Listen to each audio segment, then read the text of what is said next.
You know what I mean? This is Rod, a Rod Uncensored. You know what I mean? The BBW lover. You know what I mean? Double R's, Ronald Rod, RP, Rod Pervert. You already know. If that bitch titties can't fit in a broad from Lady Bryant, I don't want to fuck with her. You already know the vibes. Plan B's going for 25 where I'm from.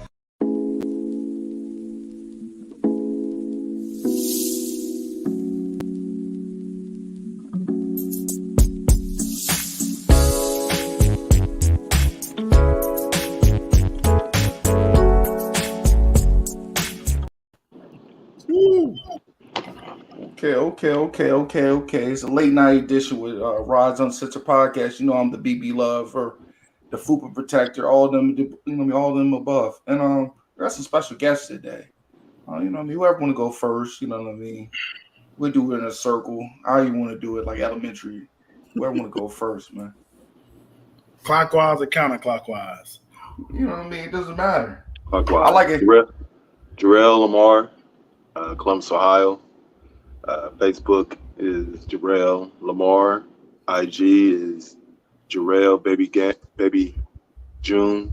And I'm just here to chop it up. Hey. Okay. Yo, what's good, everybody? This your boy Eric G, a.k.a. the Yogi Bear. I'm smarter than the average nigga, man. Hey, yo, man. I got a podcast, Random Thoughts with Eric G. It's on every Tuesday, live show every Thursday. Yeah, I'm glad to be here, bro. But you know what I mean? Before we started, man, I feel some kind of way. I haven't got an invite. You know what I mean? I feel like Lil Fizz. Like I'm kicked off the tour. What the fuck going on, man? No, man. You know what I mean? You've been fucking with your asshole like Fizz. I ain't got time for all that. Look, we ain't got. No, but you on the next one. I got you, man. You always on. Oh man, I felt some kind of way. It's like, no, but you know what I mean. I'm trying to take the serious route now. Like my next episode. Duck Goose. You know what I mean? I'm not hit, nigga. What the fuck? Oh man, you always welcome, bro. You always welcome.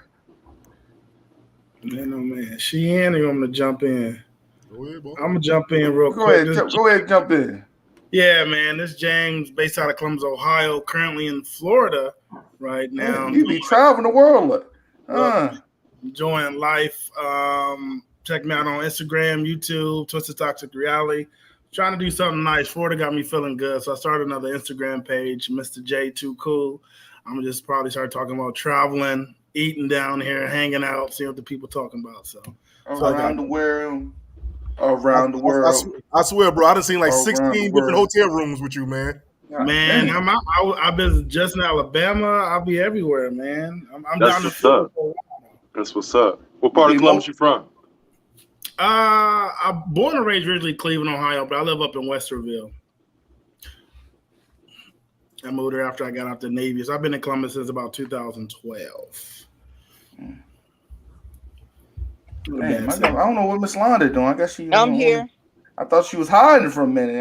Damn it. I was trying to figure out how to put a photo up there, but yeah, I'm Miss Londa, host of Sip and Talk with Miss Londa on YouTube and Facebook. Sundays at 6:30 p.m. Central Standard Time. You can also find me on Instagram under Miss_Londa 2014. I talk about a variety of different things on my podcast. So join me sometimes. Hey. Okay. Yes, you know what I mean. I'm the king of nasty on YouTube. I got a couple questions. Sorry, Miss Londa. I know we're gonna get on some other topics, but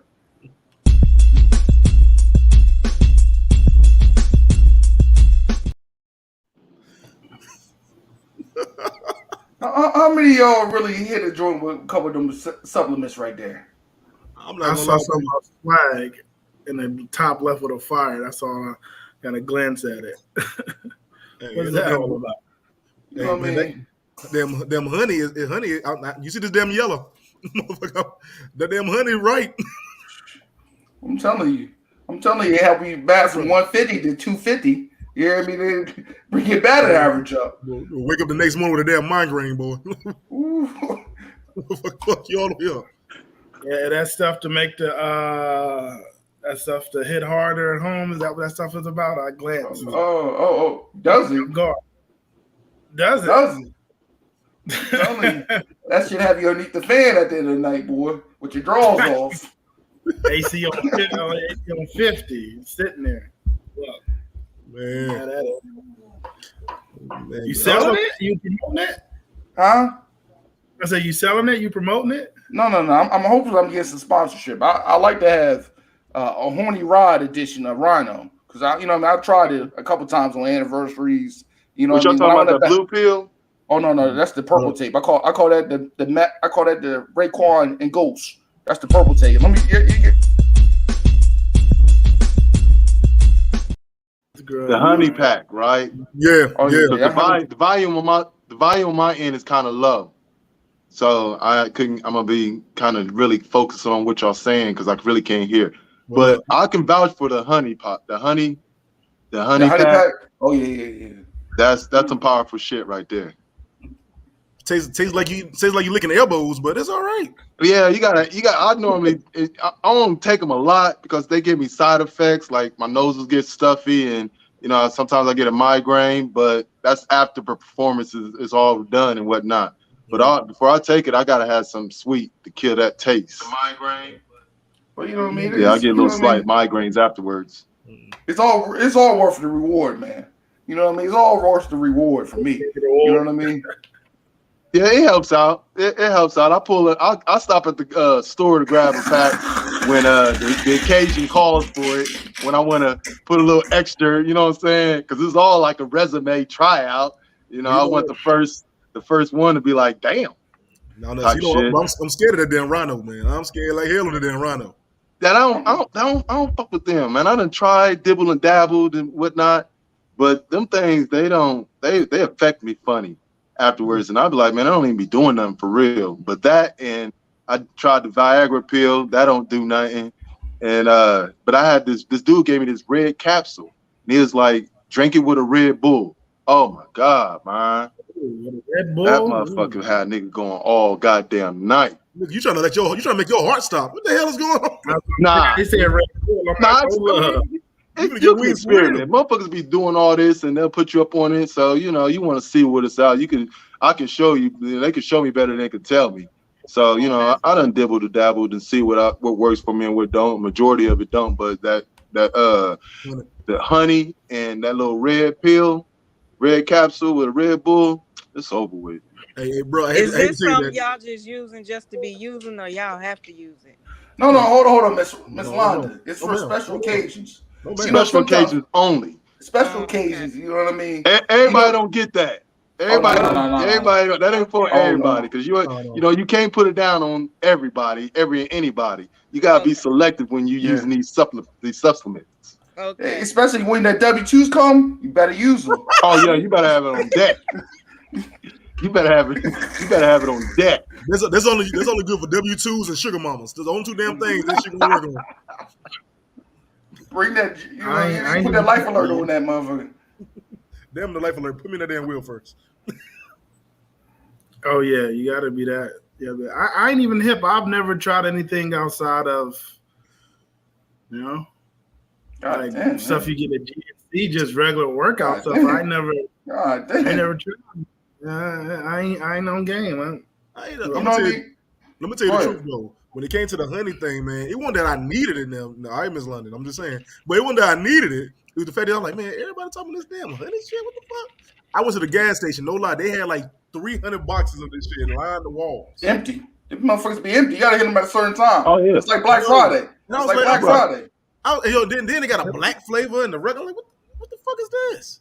But I said, let me try it. I tried it, man, dude. I swear to God, I couldn't feel my damn left leg for 2 days after that. But it was all right though. It was while I was lasting, it was good as a bitch. You know what I mean? You gotta. What Bobby said. You gotta know what to put a smile on her face. And them things help. You gotta have it. Them things help. Especially when you're dealing with somebody younger than you. You really need to, because them motherfuckers, them young motherfuckers, man, they be doing different stuff than them older motherfuckers, to tell you the truth. Them old motherfuckers hits will be done. They be like Bo Jackson. Their hits will be done. Man, their check engine light is gonna pop up real quick. That shit true. You gotta hit the side. You gotta hit them in the L shape. You know what I mean? Like Tetris. You gotta have it. You remember how that Tetris had that little thing long like that with the shape like an L? Yeah. You gotta do it like that, man. Oh man. I need the hip. I gotta put up on that. You see, I used to do this. I used to advocate for. I used to tell dudes, there's that thing that nobody wants to use in the gym, the hip abductor machines. Everybody be saying the women use it. I told guys that's the one thing that works that muscle and gets that blood flow. I said, don't care what nobody say. You ain't doing it for no other men. You're doing it for women. I say, use the fucking machines, man. Use those two machines to go in there. Use them on a regular basis. If you got somebody come over, go to the gym, go in there and do that, and then go home. That's the only thing I know about. Jay, I really feel you because I like a lot of bigger women, so I gotta have a strong core. Man, that you know what? It ain't just with big women, man. It's with women in general. I mean, think about all the sexual episodes. You gotta lift the legs up like this. You gotta lift like Undertaker. Hold them like this. Like Undertaker, DDT. You gotta do all the moves to him. Think about when you with a woman, right? Think of all the work we put in, and compared to all the work they put in. Like you gotta be on your game if you're gonna deliver, because it's a lot of energy. It's a lot of weights that you like you said, you lifting up weights when they're a big motherfucker. But it's still a lot of shit that we gotta put in, and we gotta have our shit right. And any extra shit that we can get a hold of, whether it's working out, using certain machines or using supplements, that's all gonna benefit. But at the end of the day, we still using a lot of fucking energy, while they mainly 75% of the time they laying on their back, or if they ain't on their back, they got their face in the pillow with their ass up. So it's still a lot of work that we gotta put in.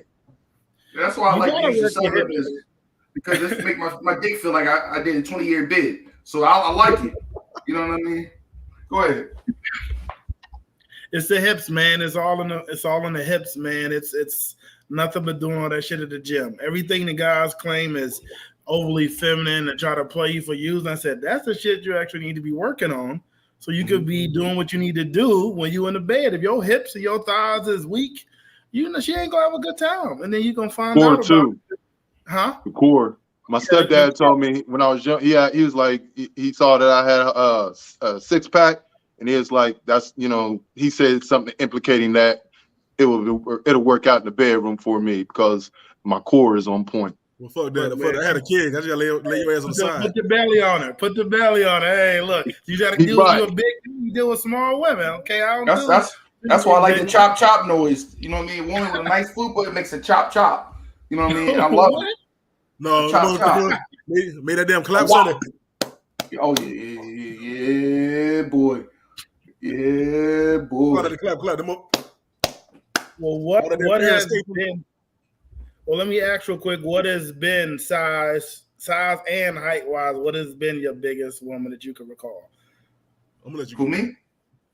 I'll go first. My biggest was 6'1", 225.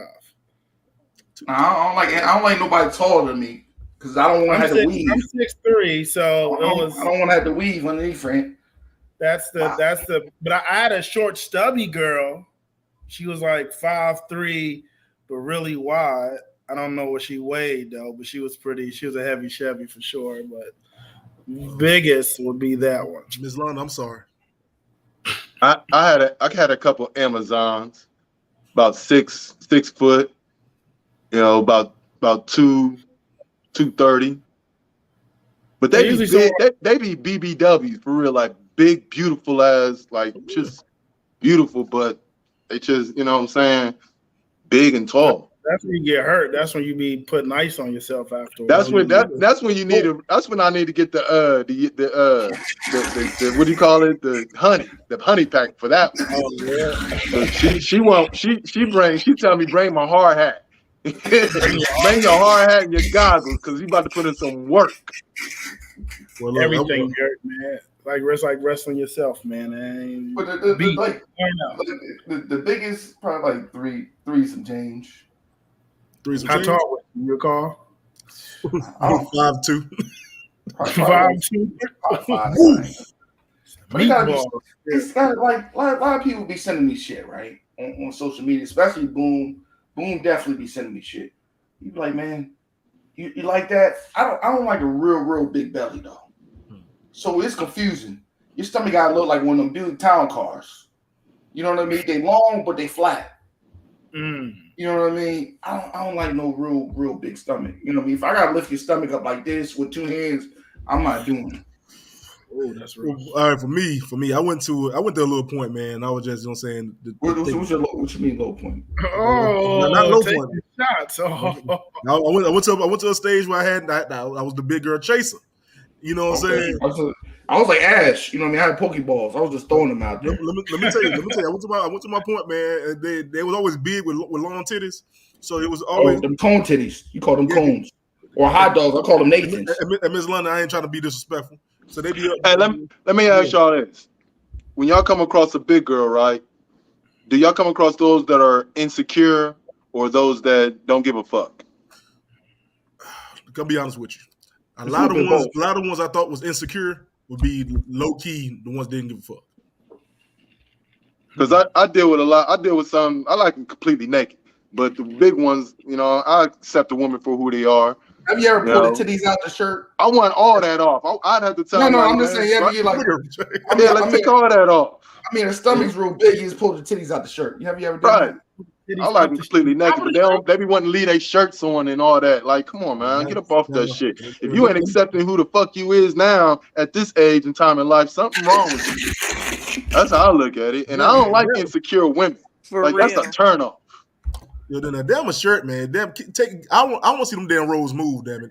Yeah, I want to see all that jiggle. Look like a glazed game. I want to see titties flopping, back flopping. I want to see all that flopping, man. I'm trying to break. Damn it, I want to ride the wave. Bend the brakes off them bitches. Motherfucker, I'm over there. You're saying you hitting the motherfucker. I was like, yes. Yeah. Like a wave. I'm trying to time it. Like if you go that way, I'm trying to make sure the flow keep going. You know. I'm tell you the best part about it though. Best part about it when you hit it, you put your hand in between that roll, like butter. But I gotta say this: the only problem about big girls that I don't like now, a lot of them ain't accustomed to getting head, some good head. So when you get down there and you start doing your thing, man, they start tensing up and them thighs. Oh my God, man. It's like, you need the jaws of life. What they call it? The jaws of life to try that shit. Because, man, they get out of control. They ain't want to hold your head down there because they ain't hit that spot because the motherfucker ain't hit that spot in so long. Man, you gonna kill me, bitch. You need to get off me with this. You ain't getting no more after this one. The more he go. Right. Oh, man. Hold on. Miss Londa, what about you? What about them big guys? You ever had a big guy? No, I don't do big guys. You don't do big guys? Okay. Shoot them down. Huh? Said shoot them down. What about tall? What's your tallest guy? I date tall guys. I like tall, slanky guys. Oh. What's the tallest you ever been with? Probably 6 something. Because I'm 5'4", so definitely taller than me. I don't do short guys. Why women don't like short guys though? Because they have a complex. Man, that's like a motherfucker saying they don't do fat girls, big girls because they got complexes. Not all of them. You can't put one experience or a couple experience on the rest of them.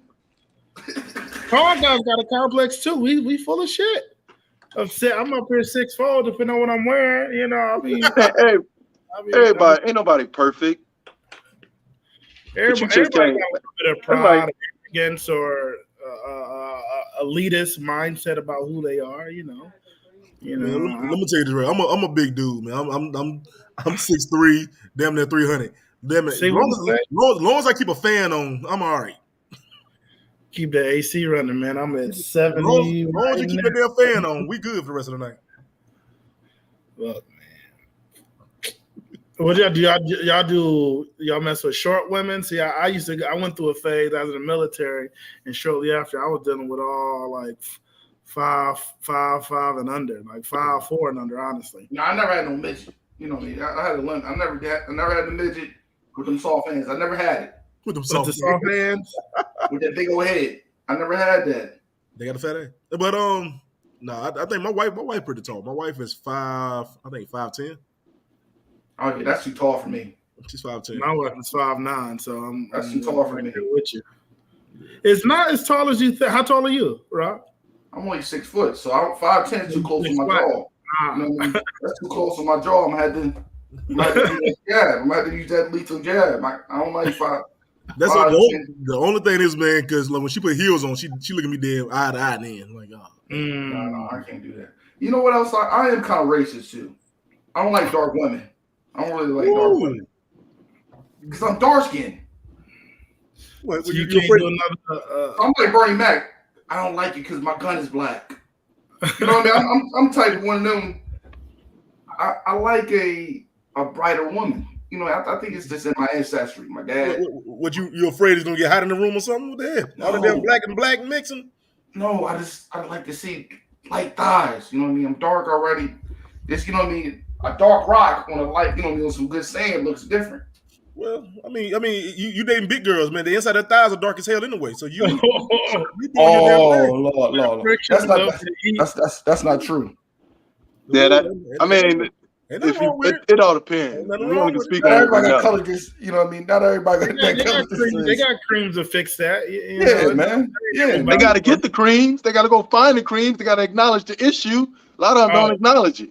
Because if they acknowledge it, they'll see that they need to be taken care of. Nobody want to see that shit. No matter. You done kiss one. You done kiss a dark in a thigh. Nah. I have though. Man, look, I got stipulations in what I do. If it ain't right, or if I'm not comfortable, it's not happening. I kiss a thigh, it tastes like Waffle House. You know, Hold on. This right. This has been my symbol right here for you from now on, Rod. Every damn time he say some shit, I'm just. Is that y'all experiment with food? I'm hoping, because she just smelled like she worked 10 hours at Waffle House. That's all I'm saying. The thigh tastes like that. You dive right after the clock out. You know what I mean? I gave her that. You know what I mean? I got a name for myself. The Rainforest Toad. You know, I paralyzed these bitches with these tongues. You know what I mean? Back in my day when I was single. Okay. But anyway, you know what I mean? I'm up there with Queen Latifah, all of them. You know what I mean? Ellen DeGeneres. I'm up there in the Hall of Fame. Goat. You got the GOAT label. You know what I mean? I had one motherfucker, she was throwing up 60s. You roll the 60s up with her toes. My man said he's up there with Queen Latifah, man. Yo, not just any Queen Latifah. We talking about Cleo for Queen Latifah. Yeah. The one got shot up in the 6th floor. You know what I mean? Yeah, I swear to God, that one, she would have been a hole in her heart, man. But man, what y'all been? Go ahead. Well, I'll say, it's been long since you talking about that. I was thinking about a couple of these waxologists. I don't know what they call the women who do waxing. I was about to say waxologists. That's just dumb. That's dumb thinking. It's been long. I've been seeing like clips of them talking about women be going to get waxed and they don't be clean. They be coming in there just filthy, dirty, unbathed, just slept with a guy, be leaked like it's been a thing. Right, on the table, like just all types of wild. I'm like, so how do y'all feel? Second, how do y'all feel about they got to be trimmed, waxed, clean cut, don't care, wild jungle? I like a little peninsula, like I'm, Pablo Escobar. I can land on that little strip, but I can't do the force. You know what I mean? My people don't come from the force. I can't do the Questlove with the pick. I can't. I have certain levels. You know what I mean? I don't want to have to be blowing sunflower seeds, aka pubes, out my mouth. Man, if you can twist the hair, it's too much hair. I like the shit. It don't have to be bald. I like it. I mean, that's cool bald, but I still like. You know what I'm saying? I don't want to pinch it because one, ain't nobody got time to be pushing the hair out the way and while you doing your thing and spitting hairs out and shit. Ain't nobody like that's not cool. They don't realize that that's taking away the actual, you know what I'm saying, pleasure that we get in performing. We nobody want to be distracted. We want no interference to the clip. Yeah, but I don't want to taste licorice either. It'd be piss in the pubes. That's another thing. A lot of people, you need to be washed up. Washed up, man. Because Miss London, with the slim guys you talking to, did they be trimmed for you, or they just wild bush on the log? I don't have guys that really trim, but they don't be bushy though. Okay. What you do? Just tell them like, look, keep a low fade. The Boosie fade. Niggas rock the Boosie fade. I ain't never really had to tell them nothing. Hey. Yeah, that's good. Guys are pretty simple. if you want a woman to do everything that women like to do nowadays, okay, I don't know why you coming down and she, looking like a sucker fell down a hill outside. You need to cut all that shit up, man. It needs to be clean as you can get it. I don't know about wax, and I've read mixed reviews on wax, and I don't know if I'm gonna try that, but What you mean? What you mean? You gonna try wax? What the fuck you mean? I'm saying, y'all, look, man. Women enjoy all the whole parts of it. I don't think they're gonna. I don't know. Do they wax the banana in the chocolate beans? Man, they do. I read a couple articles on it. Guys of what they basically said is it's the best and the worst thing they ever done because it's the women are more turned on because there's no interference. But could you let a man wax you? I can't let no man wax my joint though. I mean, of course you can find a woman that does it, I'm sure, but I'm just saying. What if you did get hard? Is it sex harassment? You're gonna have to talk to them about that, okay? I actually have a friend. She actually does that, man. She do the waxing and all of that, and she said that a lot of guys coming up. She told me, and she posted on Facebook. She said, "You'd be surprised how many guys get hard off it." And the thing is, I've heard a lot. What if you shoot your happy juice off the rip? Man, that's they do that shit like the Matrix. I mean, I guess you can put a condom on before you go if it's that serious. Right. Like, baby, I'm just always prepared. There's a lot of shit going on in the streets. I'll be out here. Let me stop. But I ain't gonna go that far, man. I got my Manscaped. It's time consuming, but I like to use the little clippers, man. I'm on my business. Put the towel down. I put some music on, some Nita Baker on. You know what I mean? Simple shit. That ain't that damn serious for men. No, I ain't trying to get that wax, man. It's kind of time consuming, man. Because here's the thing: the balls don't say the consistent texture. That'd be my beef. Right. That's not real beef. Look, 1 minute they good, the next one they fucking silly putty. I keep the hair a little bit on it. My shit be looking like Uncle Phil on my balls. You know what I mean? I keep it like that. I can't. It's too much. I'm scared. I'm gonna nick them. That's what I'm saying. It's time consuming. I'm just thinking if I get into it's been on my mind. I'm in Florida. I'm like, I might need to get my feet done. Maybe I'll try that out too. It's a different world down here. Okay. I definitely I gotta get my feet done because my heels get real nasty. If I do a side kick to a nigga's face, all the skin coming off. That's how rough my shit is. My shit like bricks. But no, you gotta get a balance, man. Me, I don't want to be little boy shaved. But I keep myself like where it's supposed to be. My worst fear is? My worst fear is her jump up and she go. That's my worst fear. Exactly. They don't care about none of that. See, most females don't care about none of that, man. They don't care about none of it. They'll go to the restroom knowing that's about to go down, and then when that throws me off. Like I just know. Sound like fried chicken in there. Yeah. But listening to the stuff, and then when you get into the act of it, you smelling it, and because the hair is thick, and man, that just throws me off. But I have a question too, fellas, before we get in some little serious shit. When y'all in the bathroom, right? Do y'all go to the last in the last urinal? Because I found a couple niggas trying to look over. You know what I mean? Have you ever seen somebody try to peep on your shit before? Man, no, it's like sitting in a theater in movies. You can't a man don't sit next to me. You gotta give me a urinal space. We gotta treat this like we're in a urinal. I don't want nobody because this is a different world, and I don't want to put myself in a position or them in a position because a lot of times you gotta think for those who can't think for themselves. They think shit sweet, so they're gonna try to shoot their shot.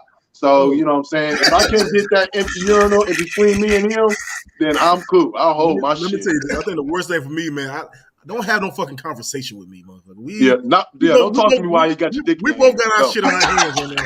We both got our shit on our hands right now. You trying to, hey, how's it going, motherfucker? I'm just trying to piss, man. I'm gonna cuss you out. We here for the same goddamn thing, boss. We're like, I don't talk. Don't have a full blown conversation. Two things. Don't tell me when I'm taking a shit or piss. Don't do that. Like I don't mind a little conversation with my old lady, and I'm taking the shit. I call her sometimes. Yeah, if it's your girl, yeah. I'll be lonely a little bit, you know what I mean? Because I eat a lot of jalapenos and shit like that, so I need somebody to talk to. You need some support. Help me through the process. Yeah, that shit be like I be feeling like Maverick sometimes. I feel like I'm gonna fly away from these shits. I work in the trades. It's a little bit different, man. Sometimes they say some dumb shit in the bathrooms. If we got a facility we usually, we in a porta john, so you ain't no talking. Oh, they the worst. They the worst right there. Talking in there. Bombs over Baghdad in there. Right. All the weird shit they put in the bathroom, putting people wives' phone number on the walls and shit. Local prostitution numbers and shit like that. They be doing dumb shit like that. Always, I've been a couple porta potties before. I'd be kind of looking to see if somebody's mouth gonna pop out. You ever thought about that? Like somebody's mouth gonna pop up where you gonna see some yams? You know what I mean? I'll be watching my wild porn. That's only why. See, look, if I go in the bathroom, there's a hole in there, I'm gonna just go ahead and walk right out of that, man. I don't want no parts of that. Because you I'm think gonna ask a question though. Because I used to always wonder, when you're in the bathroom, why the fuck people be drawing damn dicks on the walls in the damn men's bathroom? We live in a fucked up, retarded ass world. That's the only thing that makes sense. You got some simple ass perverted motherfuckers who ain't got nothing better to do. That kind of remind me back when I was in elementary and you in class and you flipped through the damn history book or some shit and somebody drew a dick on damn Abraham Lincoln face. And I'd be like, what the fuck is we doing? The trades, man, is like extended high school, man. People don't grow up. They still be doing pranks. They still be clowning around. It's like a. I find a trades, me personally, it's just like you're able to become an adult and make money still playing with toys, but now you got adult toys. You got all these tools. We be cutting shit, drilling shit, throwing shit, breaking shit. We get to basically do all the things kids get to do, but we get paid a great wage to do it. So these guys kind of don't grow up, and they're childish. And because you're on a construction site, it usually ain't nowhere to sit down. So we also be taking breaks in the fucking shitters. So you might go on that bitch, piss real quick, and then sit down for 5-10 minutes. But that's my thing is. Why you on the clock? Getting paid on the clock. Exactly. We all did that. But here's what I'm wondering though, you're in the bathroom, you see, you see the damn prostitute number or something like that on the wall. Miss London, dude, you been in the bathroom? Did they be having niggas number on the wall? I'm like, look, for you need somebody to eat your pussy? He's gonna rob. Like, does this shit happen? Numbers on the wall saying that? I mean, if they did, I definitely wouldn't be in tune to them. I be wondering, they always in the dude's bathroom. Every bathroom you go in America got a goddamn number of a bitch on the wall. Like community center bathrooms, maybe. I ain't never seen it really in no adult. I don't know. Yeah, the famous one be for a good time called such and such. Oh yeah, that's at the truck stops. I'll be a stop out of those for bathroom breaks. Look, I went to Sheets. Sheets had a woman's whole fucking information on the wall. She probably no teeth in her mouth too. Oh damn, man. I might holler at her. Either that or somebody's mad at their ex, man. But a lot of them be jealous ass boyfriends who's mad at their girl and just want to put her out there and harass her and all this other good. Because if you put a number on, if you find a number on the bathroom, man, at least 13 niggas done called it. 13 out of 50 that's solid done called it and then blew her up. But she out there laughing because she going off about it. Niggas is petty. But how mad are you while you taking a shit that you want to write somebody's number on the wall? 432. Hey, that's stupid as hell. I did that before, Eric. You know what I mean? I wrote a bitch number out. You know what I mean? Hopefully the nigga had herpes and he could have gave it to her. That's what I was trying to do. I was trying to give her a Suge Knight situation. But take her down, man. Take her down. Look, I would be curious if a woman would actually entertain a random number. See, no, here's the crazy part now with the AI on our phones. You say somebody number your phone, they pop up on your social media.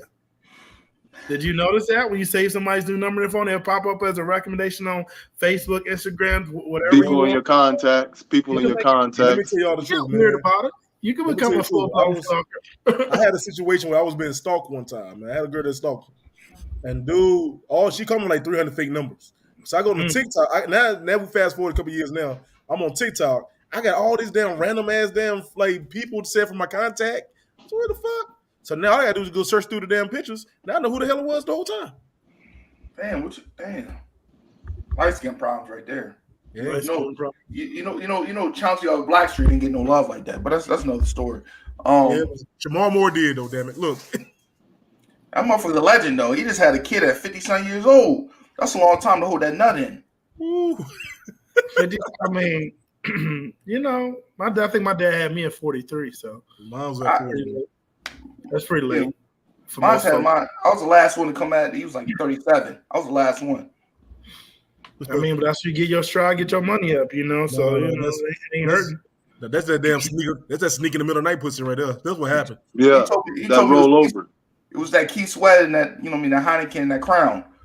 And that, you know what I mean? You know what I mean? They used to have some good music back in the day. I don't know what happened to the R&B and the soul music, man. There's a couple artists coming back making some shit, but they don't get to play. No. All that shit all too now, man. Man, this is extreme sexual realm that we're in. It's just the sexual spirits is just off the hook. It's all about sex. Everywhere you go. I'm cool with that. It's not even smooth though. It's too abrasive. Well, here's my thing is though, you go back to the 90s, majority of the 90s music was sex. We just didn't. We was kids. We didn't pay the mind to it.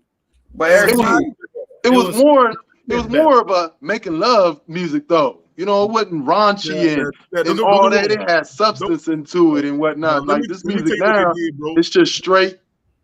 You know what I'm saying? Get it in. They had a good harmony on it, but they still talking about fucking. Somebody out there knocking the boots. You won't talking about making love. Yeah, knocking boots. It mixed it up, but we talking about art. You know what I'm saying? It was more on the R&B love side. Yeah, I like the raunchy shit though. Yeah, I like a bit. Back in my day, I liked the bitch had a rent for $25. That was my setup right there. Okay. What? A what for $25? Rent for $25. You know what I mean? I miss them days. You know what I mean? JC, you don't understand that. He's talking about Section 8, bro. Section 8. He's on Section 8. Rent. I thought you meant like rent a woman, like a little bit of. No, I mean, he did that too. It was $25. It's $40 now. No, it's not even that. It was 110. She was that's why I was living in Hampton, Virginia. Her stuff was 110. You get her 8 cartons of eggs and some milk. You're good to go now. But that stuff they talk about is real. I remember because I get out the military and she like, well, just come stay with me for a bit to figure out whether you're gonna go back home or not. I moved in with her. They did an inspection on her place. Her went from 110 to 850 market value. There's a man in the house, and this was 2012. And living in the particular, we was in was it Hampton, Virginia, one of those 7 cities. But they found out I was there. I guess they do random inspections. My shoe was there. And I moved this out. I said I'm not gonna pay $850 for market value. Saying that. I'm sorry to tell you, man. That's what happened to me. I was staying with my baby mom. This was like '98 back in Greenbrier. And they got hit that I was staying there. Her rent went from like 100 and some change to like 600. I'm like, we're gonna pay this, then we might as well move up out of here. So I'm gonna tell you this: 2 things happen. Either she has a hater, or she wasn't good with her shit. Most girls who got haters were like, I'm gonna tell Section 8 that you got a nigga in your house. Yeah, that's the most likely thing. If she was good with her shit, females. If she was good with her shit, she knew when to tell you to hide or leave the house when they came. No, it was after I moved in because I remember when you a big dude, right? You can't hide a lot of shit, so I used to keep the shit in the vehicle, and then I had a barracks on base. But when I moved in with her, I had brought all my stuff at the time. Early 20s, everybody doing their 20s buying too many shoes. So when I moved in, I also came with 55 pair of tennis shoes. You can't hide 55 pair of tennis shoes in a 2-bedroom, 1-bath townhouse. So my shoes lined the stairs going up. And they literally right after I moved in, like not even 2 weeks later, they do their inspections. And she used to put my shit away, but we wasn't thinking nothing about it because I moved in. You got to be smart with it. You got to date a chick who got a son with the same size feet as you. That's how that shit got to work. I wasn't doing no. That's a big kid. She had a 2-year-old daughter. I wasn't messing no girl with no. At 22, I wasn't messing with no teenager. We was the same age. Those little Alyssa shoes. I dated a lady. Her kids were about the same age. Cougar Town. I couldn't do it. How does that work when you kicking it with her kids and y'all like into the 2K? We used to play 2K together and shit like that. Compare. I'm your stepdaddy and your best friend. Like, come on, I can imagine. Hey, yo, let's go get a backwood real quick. You know what I mean? But no, man, I did. I talked to an older woman one time. She had kids that was older than me. Mm. I was like, damn. So I go to your house, they're gonna try to tell me what to do. Well, we ain't got time for this shit, man. I earned a bachelor's degree in nastiness from her though. So it propelled my portfolio. So I appreciate her them times. She taught you a few things in life. Yeah. Some new things of the trade. I've always had women literally within a year or two of my age. I've never really deviated. I had some try to talk to me, but the cougars are always too aggressive for me. That's what I like a bitch that no, I'm talking about aggressive, like controlling, like why you talking like that jealous stuff. You be looking like I like that shit. I like a little toxic love. I don't like the blue face shit. That's dangerous. I like that anime and ice type shit. I like the bitch to whip me at the bottom of my feet a little bit. Yo. He on another level. He on another level. You know what? Damn, you can have that motherfucker. Maybe light skinned people. I ain't going for it. I feel him on being a little toxic. I like him a little toxic. I like him. You gotta be able to talk shit back to me. You gotta be able to, because I talk shit. I need a motherfucker gonna tell me to shut the fuck up and cuss at me and all that. I like that type of toxic. Mm-hmm. I like a bitch to blow my phone up 8 times. I'm in the same house with her. I'm in the same house with her. I like a bitch to blow my phone up 8 times. I ain't finna do that because I hate it when it happened to me, and I will block you quick as fuck if I feel irritated.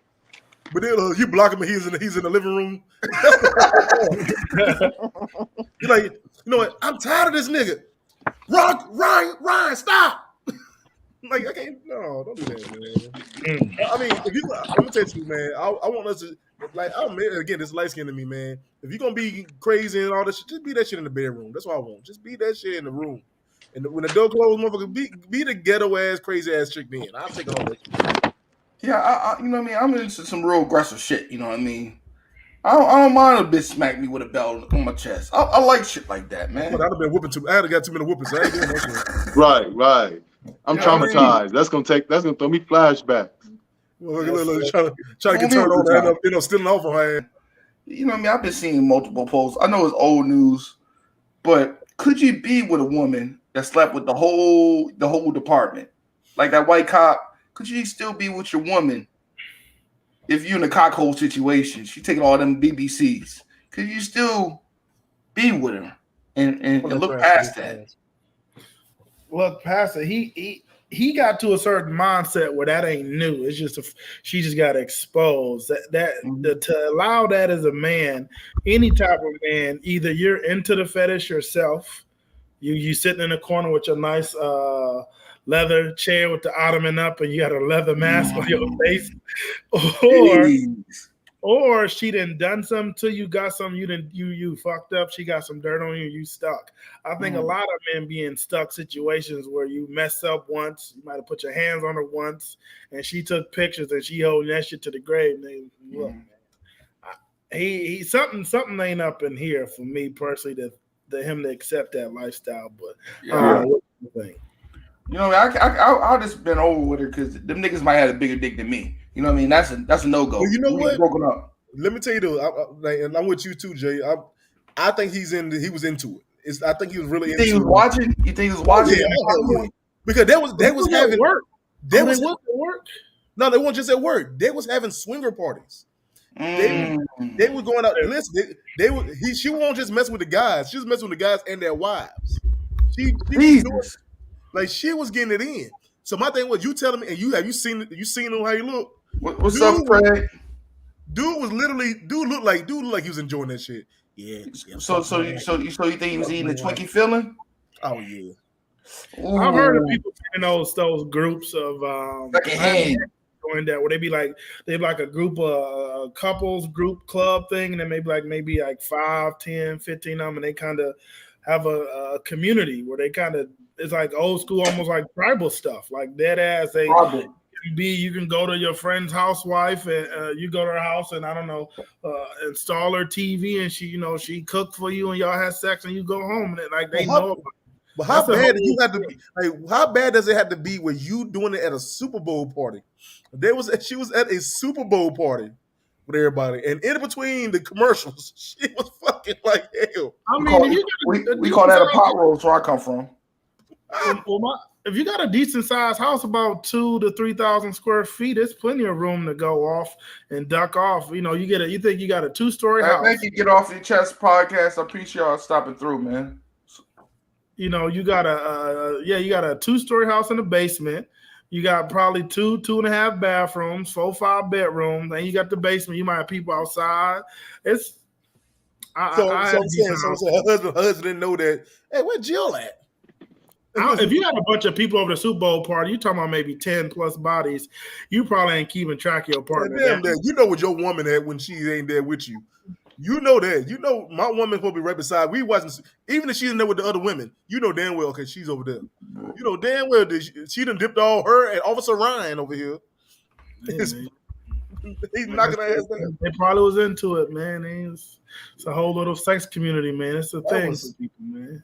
That was crazy. Well, you know what I mean? It definitely was crazy because it took me back to my youth days when niggas was, you know what I mean, going to that bathroom, you know what I mean, take turns, you know what I mean? That was a thing, you know what I mean? A lot of y'all niggas married that girl. She's well seasoned. You know what I mean? Let's be real about it. Well, somebody got to test the theory that you can change a hoe into a housewife. Somebody. Yeah. I don't believe, but Lamar, this is what I'm going to say, though. There's a lot of women out here be lying about their numbers, right? They're like a used car salesman. They wind that motherfucker odometer back. They wind that shit all the way back to 10,000 miles. And you know it's about 250. Right. You know what I mean? But I don't think I can be really. Do you think they fake their sex skills now? Huh? Because here's the thing. Do you think they faking their sex skills? That's the thing. If a woman, she can. Oh yeah, of course. I think a lot of motherfuckers out here faking with experience. Miss London, this is on you now, baby. Yeah, let's ask. Do you think if a woman, let's say a woman had 35 guys, I just say 35 guys, and she get with a really good quality guy, right? Do you think she is truly capable of playing the role of I barely know how to suck it, I can't ride well, I'm not really that flexible? If she didn't have 35 guys, she should be experienced. But we're talking about her trying to fake it like, hey, I only have 5 guys. I've only built. So she met a quality guy. I'm telling you right now, there's a lot of motherfuckers right there with master's degrees don't put it on the paperwork for a job. Exactly. I mean, it ain't your business. I'm just saying, there's a lot of motherfuckers out there saying, I just got a high school diploma.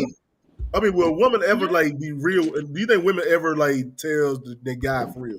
Like, this is how many guys I had. You think all women just like, you know what? Look, nah. No, do y'all tell how many women you done had? Yeah, I'm honest. I'm honest. I'm honest. I ain't gonna tell what the fuck we did. I can tell. I've had this many. Unless you really into it, unless you know all the details. Have you ever tried this before? Of course I have. No, I can't lie about mine because you know what I mean. I got a BM that snitch on me all the time. You know you can't change Rod because he's a whore. So you know I can't lie about my numbers. It's all women don't like number questions. How old are you? What's your body count? They don't like them type of questions. If they do, they're gonna have an issue with it. I just imagine the rings by the eyes. You know what I mean? Don't like the data. Don't like data and statistics, huh? I mean, I don't think I've ever truly asked. I've gone off, like I said, but again, they could be acting. I've totally gone off of their mannerisms and habits. Now, I've definitely dealt with women who are more seasoned. Some good actors, boy. It's possible, but I've had a decent range, and I can say the women are more experienced. They're typically not as enjoyable because they typically they know how they want things done. And they're kind of a little bit more controlling, so you end up butting heads a lot, and not literally butting heads, but metaphorically, you butt head in out of sex positions because she used to maybe moving her hips this way, that way, and you try and do something else. I'm like, damn, who's fucking who right now? Well, first of all, you got to work with the size of the dick you have now. You can't just come in that motherfucker thinking you trying to be the Rock and Ric Flair. You preaching now. You got to work with what you got. I'm going in the first couple of times, unless we got drunk and had an amazing night. The first couple of times, I'm kind of like, 21. A game of 21 or depending on where your region from a 33 warm-up game. I'm gonna play around, I'm gonna do some things, but I've had women who I know been out there. And not, or I realize they've been out there because when we get into it, they act like we're in the NBA Finals. I'm like, hold, slow the fuck down. You Like, know what I realized though? The ones I realized, especially in my past, man. The ones I thought that was like the most innocent ass motherfucker was been fucking everybody. They was smashing every damn body. The ones I thought was the biggest damn hoe, she only had like 2 bodies. But have y'all ever shared something with your family member? I have. Shared a woman On purpose? Yeah, my cousin's like, yo, that shit good. Go over there. So I have. He put me on game. It's some lonely days. Yeah, go over there, man. I can't. I ain't never been in a situation like that. Nobody ever passed you the baton? Let me tell you, man. I had this one girl. We were talking, man. I mean, we were doing a little thing. I went to her house and shit. And right before I get to the house, like my cousin was like, yo, you over at such house? I'm like, yeah. He's like, man, yo, her pussy fire like hell. I'm like, nah, I'm good right there. Nah, come on, man. I'm good. I don't take whole facts, especially not for family. I can't take whole facts for family. If you want to pass the baton, I'm gonna run like Jesse Owens. Man, ain't nothing wrong. Ain't nothing wrong with it. I mean, back in my day, I was trying to take every stat. If I could play against motherfucking rec league and I know I can score 15, I'm gonna score my little 15 and put it on my belt. See, my brother who's closer to me in age, I got 2 of them. One's younger than me, but he went to a different high school. So that just completely differentiated the women he was talking to. And the other one, me and him went to the same high school, but he's 5'10" and super light skinned. So we don't even look alike. So the women that like him ain't gonna really like me. You know, back in the day in the 2000s, women was super hardcore. Only they light skinned niggas, only they dark skinned, only they brown skinned. They did not jump planes, they did not trade drafts. So anybody like him didn't necessarily like me. Right. What about a woman with disability check? Have you ever heard some of that? I had some who needed a fucking disability. I ain't gonna lie to you. I had to join in a wheelchair one time. I got 2 of them. I got one. She was my stalker. She ended up being my stalker. Her leg was amputated from her hip on down. It was gone, right? Hold on. But I'm gonna say this. She was pretty. She was pretty as fuck. Light skin, freckles. You know what I'm saying? Real pretty. She just then had. She got a leg amputated at the age of 18, 19, right?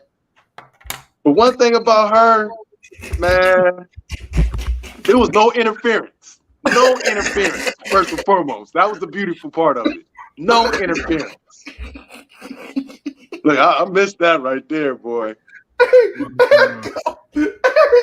And then I had one who she had what's that disease? A spinal disease. Anyway, she was in a wheelchair. And I felt bad. I felt bad because she was in a wheelchair, like she was paralyzed from waist down.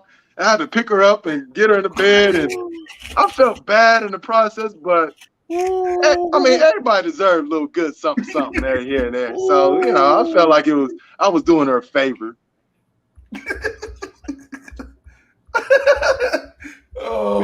Shit! I'm probably cancel Miss London, you can have this, baby. I ain't got nothing to say. What did you say? You can have this one, baby. I'm lost. I'm done. Miss London, you ever did with somebody a little bit slow? Nah. What the fuck? No. Yeah. The motherfucker man that need that paint, they different, boy. Miss London, you ever talked to him a little? Miss London, you ever talked to him a little bit of slob just came out? That would have turned my stomach. Like I couldn't even sit there and look at them. Like I used to go to school with people. They sit at another lunch table. When you see that, you turn your head. Like no. Don't be disrespecting the special needs, okay? No disrespect. Special needs people's got special needs. They need a little something here and there. They going through a lot in life. Own kind, then. That don't work. I'm not going to hell behind this one. Oh shit.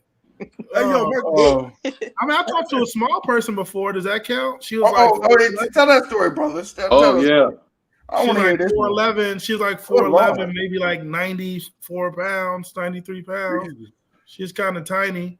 It didn't work out because Why did it work out? She cheated on him. I got hit with the unfortunately, every time I meet a good woman, all of a sudden another good woman show up, and then I end up dating two of them, and then You never got the 411. What was that 411 was like? It was like the a pocket push? 411. She was a very sweet woman, but she seemed a little off. Something didn't tick. Okay, some of her statements about life and the government and stuff like that. It was like one of them conspiracy theorists with no she's real... short and crazy. Oh shit, man. Yo, that sounds like a good time. Oh yeah. But she was the closest the crazy part is she's the closest I got to a threesome, but her friend had caught the flu, and I still took the flu. I took the flu. You know what I mean? Why? Hold on. Jay, was her friend a little person? She was a little person, not little. Hold on. I'm sorry. That's kind of one normal sized person. So, like 5 something, like 5'1", 5'2". Her friend wasn't that big. I met her. Hey, that'd be like putting an Angus burger in one of the Waffle House burgers. It was the thing is, and I think this will happen because my ex-wife is only 5'3". I used to deal with what I told people I didn't recognize until later in life. But when you're tall, I think because there's a lot of short women, personally from my dating experience, shorter women were a lot more aggressive in my life. Like, I mean, they approach me more. They're a lot more sweeter. They spent more money on me. I've dealt with a lot, mostly short women, because they're usually way more aggressive, way more assertive, way more willing to get involved. Taller women. They're like AI trying to go in the paint with Shaq. They just essentially, yeah. I mean, because I'm like 6'3". I'm somewhere like 6'3", 6'5", depending on what I'm wearing. You know, as I was in the military, did construction. You see me out, I look like a very tall guy. You know, women are automatically biased. He's tall, he's strong, protector, provider. He can take care of me. Blah blah blah. Fight the armies. So, anyways, that bias and them looking up to me. I'm like, oh, he could pick me up. Oh, he could throw me up. So I just dealt with short women are always more aggressive. Everybody I've been with has been. Jay, you like a short woman to whoop your ass every once in a while. That's what you're telling me? No, I didn't like them. They were aggressive, not like violent aggressive or masculine aggressive. They were like more, I like you, I'm into you. When you free, you want to come out, let's go out to dinner. Like they were more assertive. And when it comes, you know, like guys complain about, you know, this new trend, what is it? Women talking about, oh, guys want to be chased and all this stuff. I never had that issue because it was usually shorter women would pursue me, and they made it known. They didn't sugarcoat it or act like or play that chase me game. They were like, yeah, you want to go out? Hey, what you got going this weekend? Approach me in bars, approach me out shopping and shit. So, hey, Jay, when you and the 411 girl was walking the guard in public, did it look like you walking your daughter? But now I got a 5-year-old. They look like probably the same fucking. Like you holding her hand. It looked like one of them Toys R Us commercials. She also had a high pitched voice. It was just like a whole image thing. Oh wait! But the crazy part is her hair was her natural hair. She was light skinned. She had natural, very, very long hair. Very sweet girl. But I was in a crossroads between her and this. So did y'all play Donkey Kong and Peach? I mean, yeah, I hit that. You know, I hit that a couple times. That was the one that was in the car. Was nice. I used to have a Grand Marquis. It was easy day. Slide the seats forward. You got the center. Look, easy day. But she was half the size of a woman. That was just a thing. Hey man, that's no short ones got some fat ass. No little short midgets, boy. The other one I picked was thicker and more built. She was 5'3" actually. And again, I remember it was her and this other girl I used to date, and I was dating both of them. And because of the woman was so much smaller, and like I said, she did kind of have that kid image. You know, she wasn't fully developed body wise. No. I can't do them little hard little dot nipples with no breasts. Hey yo, when you start messing with the 5'3" one, yo, did the short one like, you leave me for a tall bitch? I never had real beef as far as how I talked to women, dated women, and cut women off. I never was messy because I grew up in inner city of Cleveland, Ohio. And I done seen women bust their mama windows out, cars flattened tires. I done seen them destroy their homeboy car because they know he's always balling it. So from my perspective, I do my best to try not to disrespect women when I cut them off because I've seen some shit. I've known some shit. Motherfuckers have dealt with some shit, and I dealt with it once with a woman. And I said, a girl spray painted my car one time. I loved your girl for that. She did what? I'm all right. She spray painted my car. I don't do violence. I almost went to jail once. I did go to jail the second time. So yeah, no, I don't do violence. Ms. Leonard, that means run, girl. But no, I'd have had, like I said, I'd have had this. Like, I was be like you too, man. I try to be nice about it. I kind of want us to be friends when it don't work out. Then like I said, Lamar, I got stalked too, man. I got stalked. Not friends. Come on, lovers and friends. I was cool. No, man, that's very possible. Don't get it twisted. Lovers and friends. I'm only speaking from experience, and I have a good track record on being friends with those who I was in love. You know, we had a deep connection with. They make the best friends, especially ex-girlfriends. They already know me. So why would I want to jeopardize something that ain't, you know what I'm saying, a friendship? Like I always tell a female, I'd rather lose a potential friend than a potential lover. Right. All day. Because, you know, once we become friends, then we cross that bridge and it don't work out, it can be a wrap. But if we put that to the side, we are very good friends because we understand each other. We know each other. We always there for each other. We trust. We done build up all this shit, this good shit. So let's not let one little bad thing fuck up a good thing. So I got a lot of friends who I was once extremely intimate with and all that other extra shit. And let's be real. Let's be real about it, man. Sometimes, being in a relationship with a person ain't always worked it. You know what I'm saying?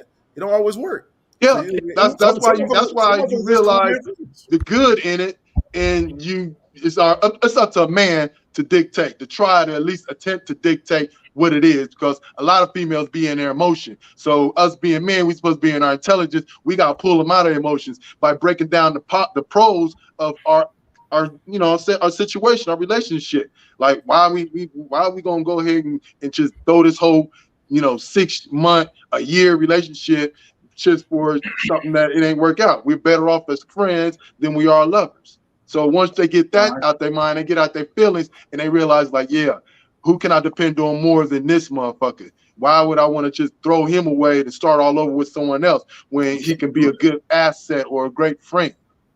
I have a question for you. Since you know me, brother Lamar, you so secure. Can you be in a relationship with a woman with 15 male friends? Yes, because I'm gonna be in a relationship with a woman and have 15 female friends. What if she smashed like 5 of them?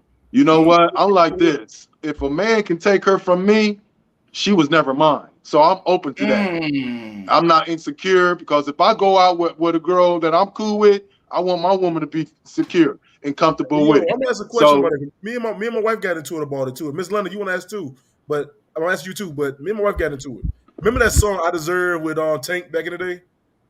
Yeah. So in the song, she had a friend, came out of town, they going out to hang out and shit. Found out that he was smashing the whole time. My thing was, so my wife asked me, she's like, if I had a friend, a male friend, and he asked to take me out, how would you feel? I said, yo, I'm not a jealous dude, but that motherfucker ain't taking you out while me. We all going out to eat together. Like, I don't see no point of let y'all hanging out like that. I don't see that point. Like I wouldn't go out with a girl, like a girl I'm friends with, and just me and her hang out. Yeah, I feel like that's disrespectful to her. It is. You're absolutely right. Because what is the problem that I can't come along? I don't know how that's. Here's the thing. I'm sorry, man. Go ahead.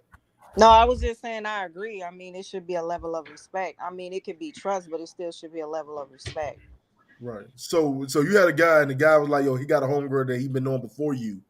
Would you be like, look, y'all can still hang out as long as ain't nothing going on? Or would you like, look, you can't hang out unless we all together? I would say if we was all together in certain circumstances. But I mean, what's in the dark comes to the light. I don't like to waste my time trying to figure out what it is. You tell me this what it is, then that's what I'm gonna go off of until I find out otherwise. Because I had a girl, I ain't gonna say her name. She fucked her cousin back in the day. Third cousin? Fourth? No, first cousin. Ooh, sorry. That's right there. That's close. She fucked her brother. Go ahead. So I don't even believe in certain these situations, because You don't know anybody's past, man. That's why I'm saying dating and relationships is crazy. But I man. kind of feel like though, if you've been dating somebody, you know them, so you would know whether or not they was on a up and up anyway. You know what I'm saying? It's always flags or something there, you know. Ain't no way, man. I can think about when I was single and some of my home girls, if you want to call it that. I can think about times we gone out together and ain't no real rules or restrictions. And so I can't see me spending time with them when I get committed relationship, because if we get seen look out together, we look like we together. I've learned some different things about women, the laws of attraction, and studying some shit about men and women. I had a really bad divorce with my daughter's mother, and it's not no way. Me too, brother. Me too, brother. No way in hell. I remember when I spend time with women, when I've been one-on-one with women, you're especially, I'm not gonna jack myself up too much, but there's certain things that women looking for now in this age range. I'm 33, and so before I got remarried again, you got 3 pieces on me. Go ahead. So being out there dating, spending time with my old friends, I remember when my divorce got messy, I had to move back home for a couple months. The way women interact and when women want men, I don't think in my personal life that there are women who want to truly be my friend. Based on how I carry myself, the type of man I am, where I'm going in life, my drive, vision, goals, blah, blah, blah. So when I've been out with women, they're not really trying to kick it with me. They want to get to know me, want to understand me, rekindle. Oh, I ain't seen you so long. You want to come over, let me cook for you? You got anything going on? Like, because when me and my wife had split, she had got me arrested, and I had to go up to Cleveland. So I had one girl. I stayed with a girl as soon as I got up there. And then that didn't work out. Saved somebody else. And I saved my dad for a little bit. I was out here couch surfing. It was shitty.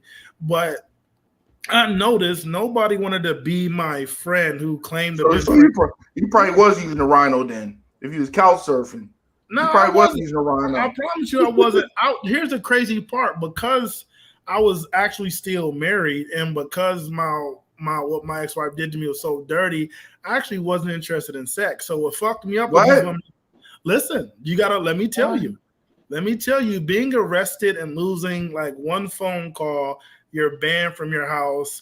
Because we only had one vehicle at the time, I didn't have my car. I couldn't go home. I'm not from Columbus, Ohio.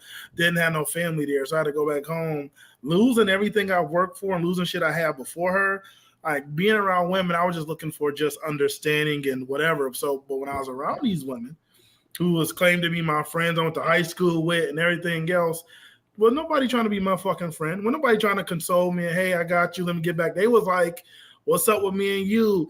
I missed you. I always like, it was like no lie. When I got literally, when I was at the lowest part of my life, I had 4 women confess they love me. 4. I'm still married, currently jobless, technically homeless. Oh, they like the jobless. The jobless niggas fuck different. A jobless homeless nigga? Oh yeah. Oh yeah, they fuck. You don't even need a Rhino.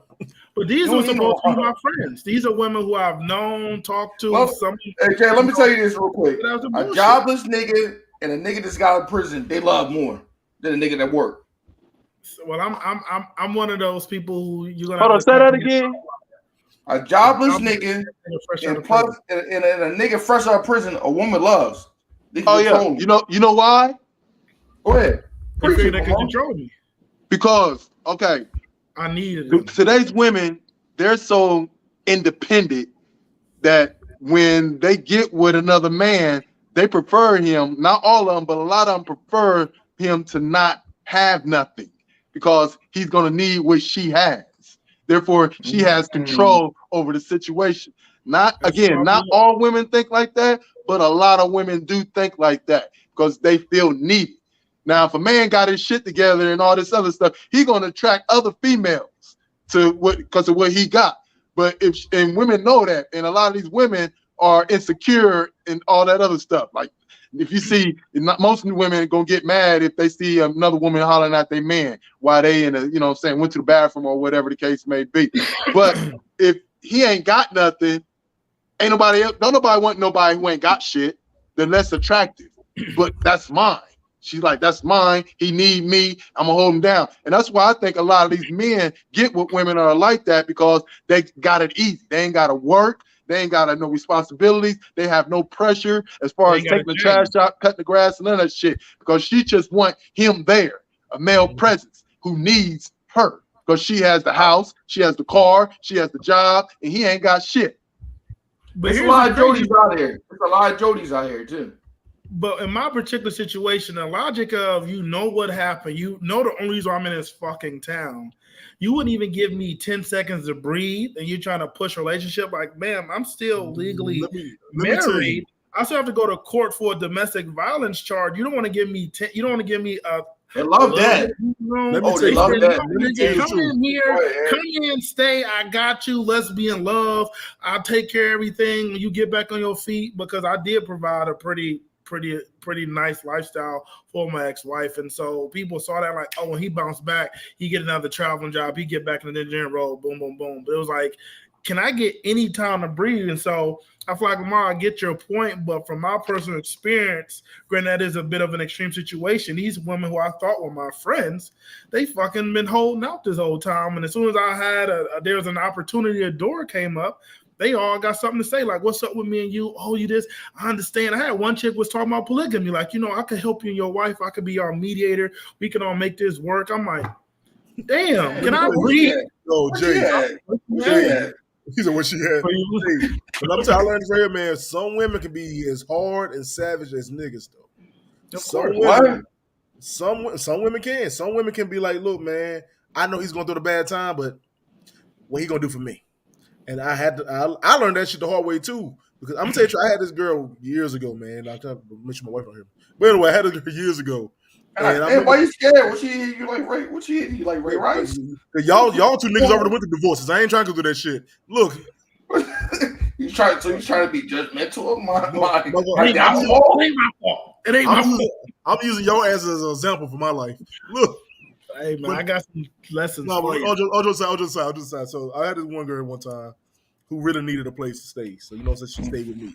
So I'm like, cool, whatever. She stayed with me. I had to cut that whole section out because it was getting too crazy. So she stayed with me. What happened was this motherfucker started trying to take over my fucking house. This motherfucker then got mad because I wouldn't want to smash her. Would tell me, so tonight, me, you can go ahead and do something tonight. I'm like, no, baby girl, no, we good. You just need a place to stay. She's like, no. At that time, I had just lost my job. And I was like, man, I'm going through a hard time. She's like, yeah, so we gonna fuck? I'm like, no, fuck, I just lost my job. What are you talking about? She's like, can I breathe? I said, she like, so we like, I understand all that, but you know what I'm saying? I can help you get over it. I'm like, with your pussy? Anyway, but I said, no, I'm good. Well, fuck you gay ass nigga. I know you don't want it. I was like, what the fuck? Whoa, pause, time out, bitch. Get the fuck out of my house. Like, what the hell is going on? But I do know a lot of chicks can be more savage than dudes, though. I learned that. Ain't nothing wrong with that. When you struggling, you can't, as a man, when you struggling, I learned the hard way. When you struggling, don't expect anybody to do anything for you for free. Even though you may have done it for them at one point in time, hell no. Ain't nobody giving out no free passes, no breaks, no, I got you until now, man. And it is some free pass with that homeless dick. They want that homeless dick to knock that bed skirt off. I'm telling you. You homeless, but you got to pay. That ain't. The dick is paying. That's a payment. If she tell you for you to keep this roof over your head, you got to give up your body. That's still a payment. Xbox Live, you know what I mean? The free. She might buy you PS5. Get you Barry Jordans. Give you 250 in your pockets. You gotta lick the ass for that one. I'll pass for the indenture. Ain't nothing wrong with hold up. Ain't nothing wrong with eating ass. What you trying to say? You don't eat random ass. I don't random ass. It's like eating the mystery jelly beans sometimes. My shit says random. My shit says random thoughts, not random ass. This parking spot like this big. Sometimes you slip. Does she got to have her butthole wax, or you out there taking a hairy cherry? Okay. Sometimes you gotta eat the jalapeno when it's hairy a little bit. You know what I mean? Talking about you taking? Oh no! But the dingleberries are live. Dingleberries are real. Right, man. You know what I mean? Shouldn't be no hair down there. Shouldn't be no hair. You gotta pick them bitches out like a tick. Hey, Eric G. I'm dark G. We gotta do different shit. You know what I mean? We gotta play all compositions. You hear me? You gotta be Tay Riley. We gotta produce the beat and sing, nigga. What the fuck? What else we gotta do? Hey man, if the date over 5 hours, we gotta get in the shower. That's my rule of thumb. Okay, date over 5 hours, you gotta get in the shower. That's the cap off where you're fresh. It's no longer fresh. That's it. That's a nigga's favorite words come out of females' mouth. Let me go freshen up. Oh yeah, she respects herself. No, you gotta get in the shower. You ain't about to go do the whore's bath in your sink. Right, none of that. We ain't doing no bird baths. No, get in the shower. Make sure you all the way right, man. Most women don't do that, man. It would just that's like I feel like it's disrespectful to a man. That's like we going out. We don't play basketball in the middle of August in Georgia, hot as fuck, and we just sweating and everything. And we come home and talk about can I get some head off the rip? We don't do that. Like we got respect and love for the woman. Hey, hold up. She do some shit like that. She do some shit like that. I might give her 150. Nah. I can't. Me personally, if I ain't right, I don't want you messing around. I gotta make sure I'm right because women talk. That's the thing. Women talk just like men, but they talk more. Because if I put it down on her and she fucks, you know what I'm saying? She gonna tell her other girl. You want to eat some salted sausage? Yeah, I ain't serving salty sausage. Hey, no, I'm not serving that. And I don't want to be served that neither. I don't want to be served no salty coochie. That streak. I've never been there, man. I've heard y'all ever been in that spot? I've never ever in my life. Oh, I done had some sweating. Went down. I've been around women who smell, and I'm like, you ain't going nowhere. No, okay, deny. Don't get close. Hey, I got horror stories. I got nothing but horror stories. So let me ask y'all. So when y'all in that situation, what do you do? Do you still go in, or do you get up and leave? I know my mom always taught my brothers, if it don't smell right, don't mess with it. So what do y'all do? Me personally, I'm going to school. If I'm in an act and I done work for it, and most times dealing with a female, I done came out the pocket on dates and all this other goofy ass shit that comes around, that comes with dealing with females. So if I done did it, you know what I'm saying, I can hold my breath. And for a certain amount of time, you know, I have ways. But the overall thing is, you don't want to upset this female because most females get defensive. Now, I done had to tell a couple females that it ain't right and they need to get that together. Otherwise, my performance ain't going to be what it's supposed to be. Hey, Lamar said like the type of dude to hurt her feelings, then be like, all right, let me eat the pussy though. Nah, it takes. I mean, you can't do it off the rip because you gotta like sometimes you gotta be consistent. I'm about consistency. So if the first time it went right, the second time now the third time I gotta say something because I'm digging you and I want to continue this, but I can't continue it because it ain't right. So you know, the first time I don't knock them because women go through their thing, and you know, if I'm already got her naked and we already about to do this thing, I'll take one for the team. Let me say this. If a man ever told you he never went down on the girl and it was a little tangy, he's lying to you. Every nigga that went on down one and she was like, oh. I had one that smelled like it smelled like a Mississippi crawfish bowl. You know what I mean? Ain't no way, man. Ain't no way. I don't agree with none of y'all. I've been doing opinion for many years. Look, no cap.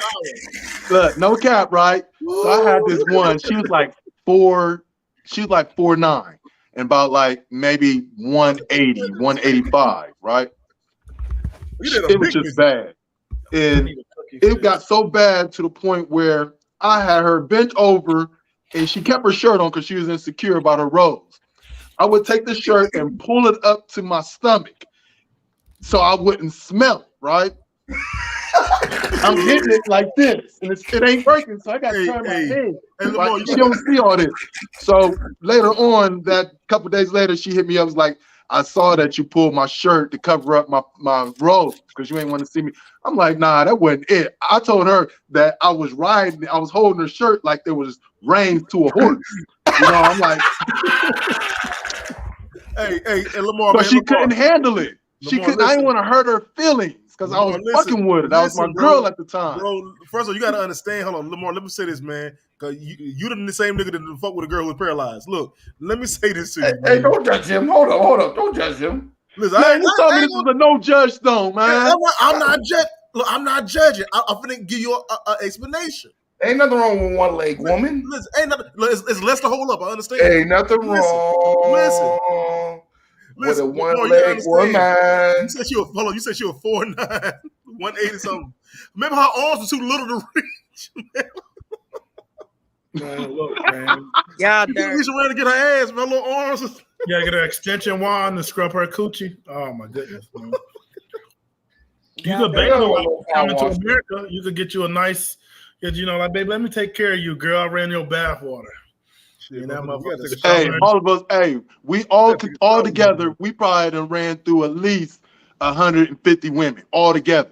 Out of that 150, how many was right, and how many was wrong, and how many did not even have a smell? But I just don't understand though. If it don't smell right, is it really that serious to continue to want to hit it though? If I pay $8 on a date, you should be asking for a refund. I'm scoring like Jordan, yeah. But you can't do that to every female because most females it's gonna be an issue. They're gonna blame it on you. You say you don't want to hurt their feelings. Do you think a female will hold back on it? I'm not. If your balls was hot, smell like a gym bag, hell no, they ain't gonna say something it's like either I'm gonna tell you or I'm gonna tell you I'm not in the mood and I'm gonna find a way to get up out of there. Right, how many females done ran into a nigga in a club and they went in the back or in the car and went into the car and got topped off and she topped them off? How many gonna be like, nah, I'm not doing that. It don't smell right. They don't, female. I never came across. Well, me, I'll just speak on what I know. And I know I keep my stuff right. I check my stuff. It'd be some damn chicks out there talking about, oh, this. And I go down there and make sure I'm right. And if I ain't right, I'll go get right. But I have respect for myself and I have respect for the next woman. And most women don't have respect for themselves because if they did, they wouldn't be smelling like that. And like my ex-wife, she used to be like, I'm not right. I'll be wanting to get down. She'd be like, I ain't right. I respected that because she respected me. You don't get that type of time from most females. She knew you would go down that bitch and say, bitch. That's what she said. She know I say something though. Yeah, but she already knew I didn't have to. She respected herself. Mother, you come up with a damn skip mark down your face, bitch. That's I can't. Hey man, that happened to me one time, man. I ran on that motherfucker crack. That motherfucker had shit paper in it. The Rocky Road. Wow. I can't join. And besides, a lot of these niggas is thirsty. Most of the niggas that females be fucking with, they be thirsty. They don't care. They do not care. They just want to bust a nut. That's really we just want to bust a nut and we're done. That's it. That's all we care about is the nut. And then after the nut is over with, then we'll regret it. Well, Ms. Lund, I mean, clean. If the coochie not clean though, there's a lot of risk behind that. That is true. That's why they made yogurt. What the fuck? You know what they made apple cider vinegar for? But look, Miss Lund, don't act like you put that cap full of apple cider vinegar in the water. Sure do. That cap full of apple cider vinegar. Right, you gotta do what you gotta do. It's all out of respect. All of it is all of respect. I mean, I don't know. I mean, like, if I know I got a date coming over and I already know what we finna get into, I'm in that shower. I'm soaping down. I'm rinsing off. I'm lotioning up. I'm spraying perfume on the neck. The little palm. I'm handling all that. Like, come on, man. I think for me, it's different levels of the damn odor, man. If it's a little something, everybody. She probably wouldn't have pissed, and she thought she cleaned everything. Just tad bit odor, maybe. But if you go down, your ass smell like damn. What was it? Damn, shrimp bowl. We got a crawfish bowl from straight out of Louisiana. Yeah. Louisiana. We got to go ahead and baby. Let's smell like Budissi. Remember Budissi, booty, dick, and pussy. She smelling like that. It ain't happening. I did time 15 years. So when I came out, I was hitting every and anything. It didn't matter. So I tolerated. I built up a toleration of that. But now that that's over with, if it ain't right, man. There's females like that's one thing. Any female that I'm with and I'm into, I gotta taste it. I have to taste it. It's mandatory before I go in. I gotta taste it. But now I got some little control over myself because it's not that serious no more. So if it ain't right, man, you ain't getting that. And head is my specialty. You ain't getting it. Hey, but I gotta ask you this though. Have you ever been over a dirty bitch house and she got bed bugs and y'all still hit? And them bitches bit you in your legs and your balls and shit. No, I'm gonna tell you, I've been over a chick house before, man, and smash, man. I seen I seen a fucking rat. No, I ain't nothing wrong with the rat, man. No, that's let me tell you, the fuck you talking about. I'm terrified. I'm terrified of bitches. Motherfucker, we sitting there talking, we sitting on the couch, we doing our thing, we talking and shit. And at the corner of my damn peripheral, I seen that bitch take off to that damn corner. I said, oh, fuck. Dude, but I still went to the back room, though. Hey, one time I smashed a bitch with like Caillou. That bitch head was bald. You know what? I don't know. Hey, it's Caillou. Y'all there rubbing each other's head. You can reference. It's Caillou. You ain't want to reference Jada for the short hair? No, he get his ass smacked. Her and her mama and her daughter. Her daughter Willow. What you trying to say? The both of them got alopecia? All three of them got the low fade. All three of them did the whole Eric G already mad at me because I said something about Tiny. The nigga said y'all gonna get blocked. You gonna get blocked? I said, man, I'd rather have a rubber glove and some fucking baby oil before I hit that. I saw that little performance in the glitter. It looked bad, man. It looked like she got to depend on, man. It looked bad. Yo, you know she done took the ass off. She don't get the ass no more. I don't care. I take little Kim with the ox face, the owl face before I take her. You know what? Let me tell you this, man. Look, man, I can't picture me smashing Lil Kim now, man. Shit, give me that shit now, man. Hey, give me Anita Baker. I'll take her all. No, that's not. I don't care. But I'm saying, I can't see myself with Lil Kim now. Lil Kim look like she like the leprechaun from the hood, motherfucker. I can't do that shit. Crazy. Man, I smashed worse than that back in my day. I got a story. I got a story, right? So again, I did 15 years. I get out. Some of the first two females that I fucked with, one was the girl who I held the shirt like, you know what I'm saying, because it was too strong. And the other one was my baby mom, right? So I smashed the first chick, and you know how you ever had skin ripped off your shit because of the friction, the dryness? Yeah, that happened. Right. So I tore it up. Skin ripped off my shit, right? So I go with my baby mom the next day. Like, again, I was a hoe. I go with my baby mom, and we get it in. And before I got with her, before I end up getting back with her, she never smelled. Like, her shit was always on point. This time, oh my God, it was so bad that I faked it. I said, look, I can't do it because, I ripped myself. So I pulled it out and showed her. It was about like that big of skin being missing, right? Why this bitch get up and go to her desk and grab a bottle of Crisco, the little small Crisco bottle, right? It was like, just put this on. I was like, man, bitch, you ain't cooking my dick. What's wrong with you, right? So after I'm thinking about it, who keeps Crisco in their house, in their room? Crisco is normally in the kitchen, right? You ain't the big girl. And why did she smell so bad? Why? Because the Crisco was used as lubrication for anal.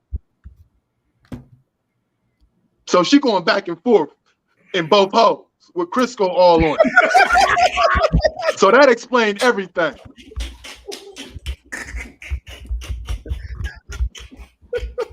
And this chick was in her 40s. I never heard of that. Yeah, true story. I can never make anything I say up. Wow. Right. You know what's coming. You knew it was coming. She'll put it in it in the oven of the booty, then take it out and put it in the oven of the coochie, and it's all got Crisco and fluids all mixed up. It ain't gonna smell right. It's doing too much. Don't try to use that as lubrication. No, she ain't cooking me. On everything I love, I cannot make that story up. This nigga saying Crisco. The small miniature bottle. The small. I've never seen a small Crisco in my life. I need to see a picture. What? I hear that right? I'm trying to see if is this right? Is this right? What? My man, yo, hold on, pause, man. Man, I was waiting for her to pull the flour out next. First come the Crisco, then come the flour. No, hold on, Paul. I bet you thought she was creaming like hell, but the whole time it was fucking Crisco. Oh my God, man! 5 minutes. I couldn't take one for the team. It just smelled that bad. Oh my It was the God. worst thing I ever smelled. You was Hands literally, down. you was Is literally she still alive? Huh? Is she still alive to this day? Oh yeah, she's still alive. It's my baby mama.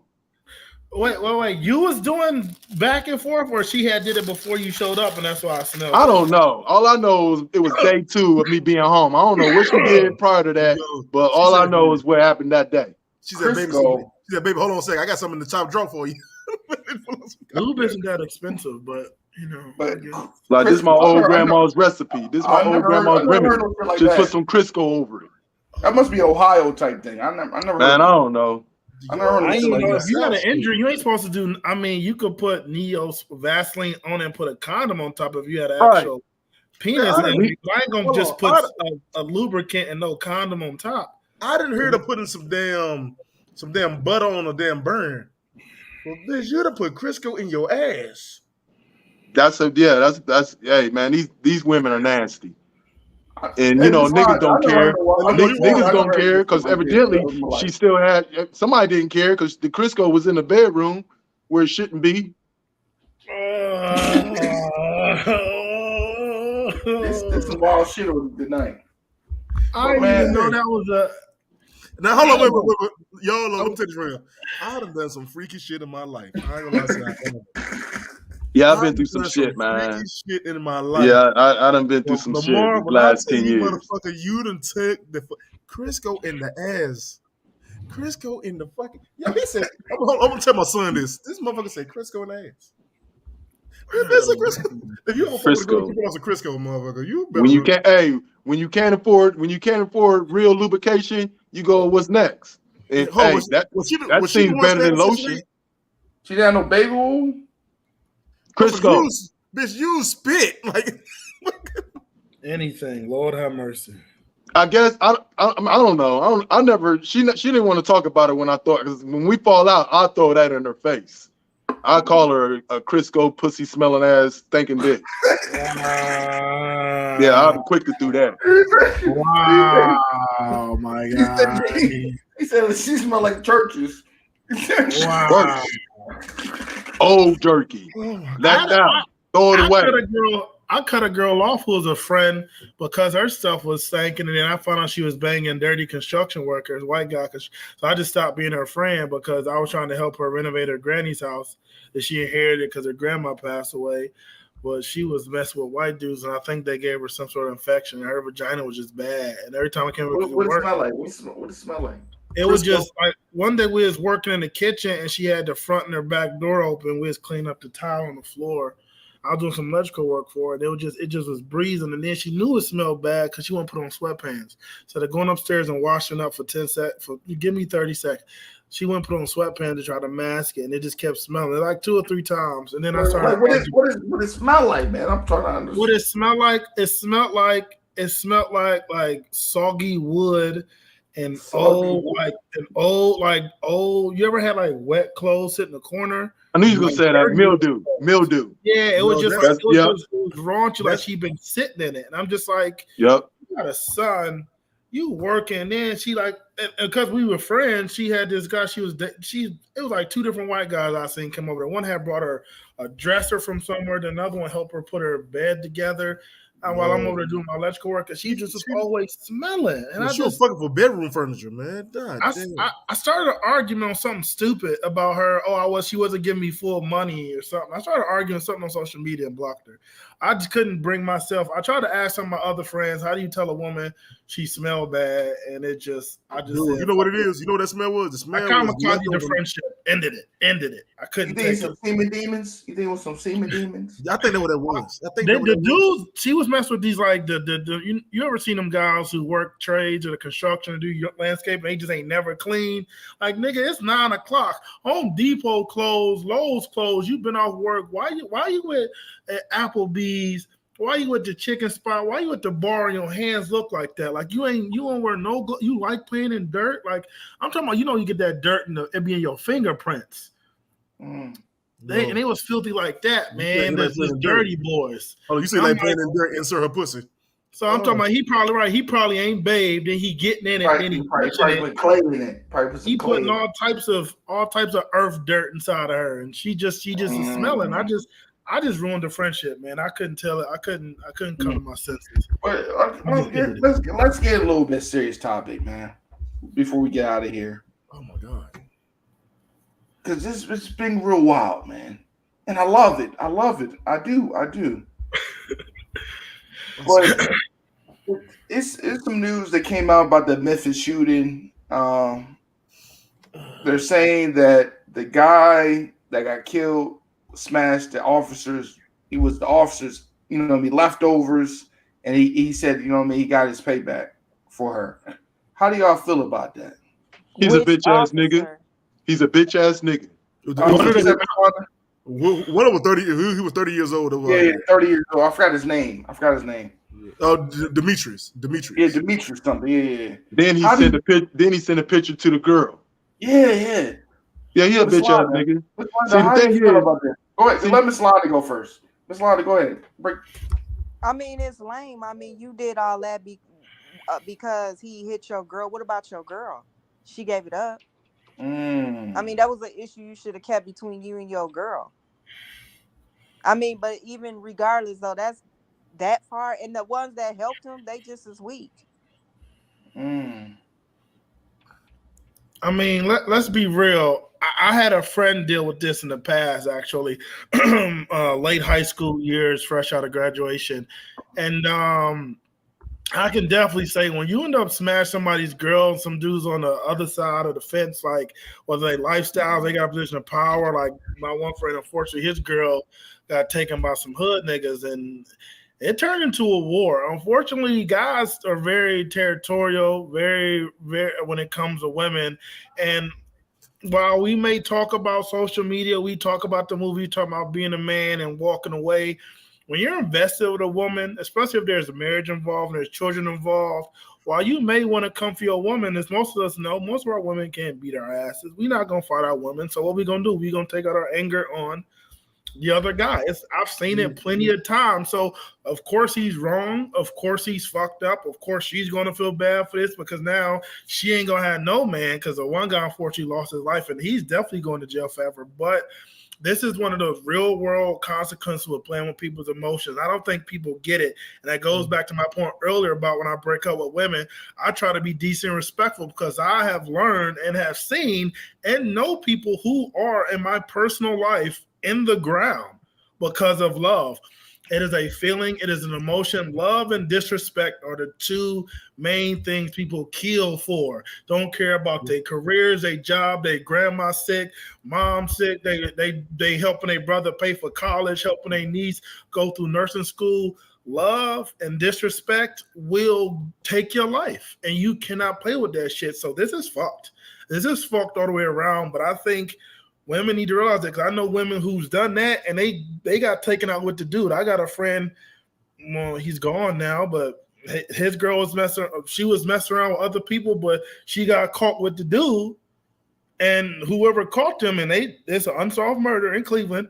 The dude took out both of them. They was in a car in the parking on the street parked, shot them both in the head multiple times. Lamar, I'll let you go first. I want to go last on this. That's the reality. Yeah, Lamar, can you go first, man? Can you go next? I want to go last. I got my shit. Oh, on that, I look at it like this. Now, that's normally a female's mentality, right? So let's say I'm with some girl and I got a girl, and this girl don't know that I got a girl, but I end up getting caught by my girl. Now, most situations like that, she gonna jump on the girl who don't know what's going on. And then it's a situation going to happen right there instead of dealing with me.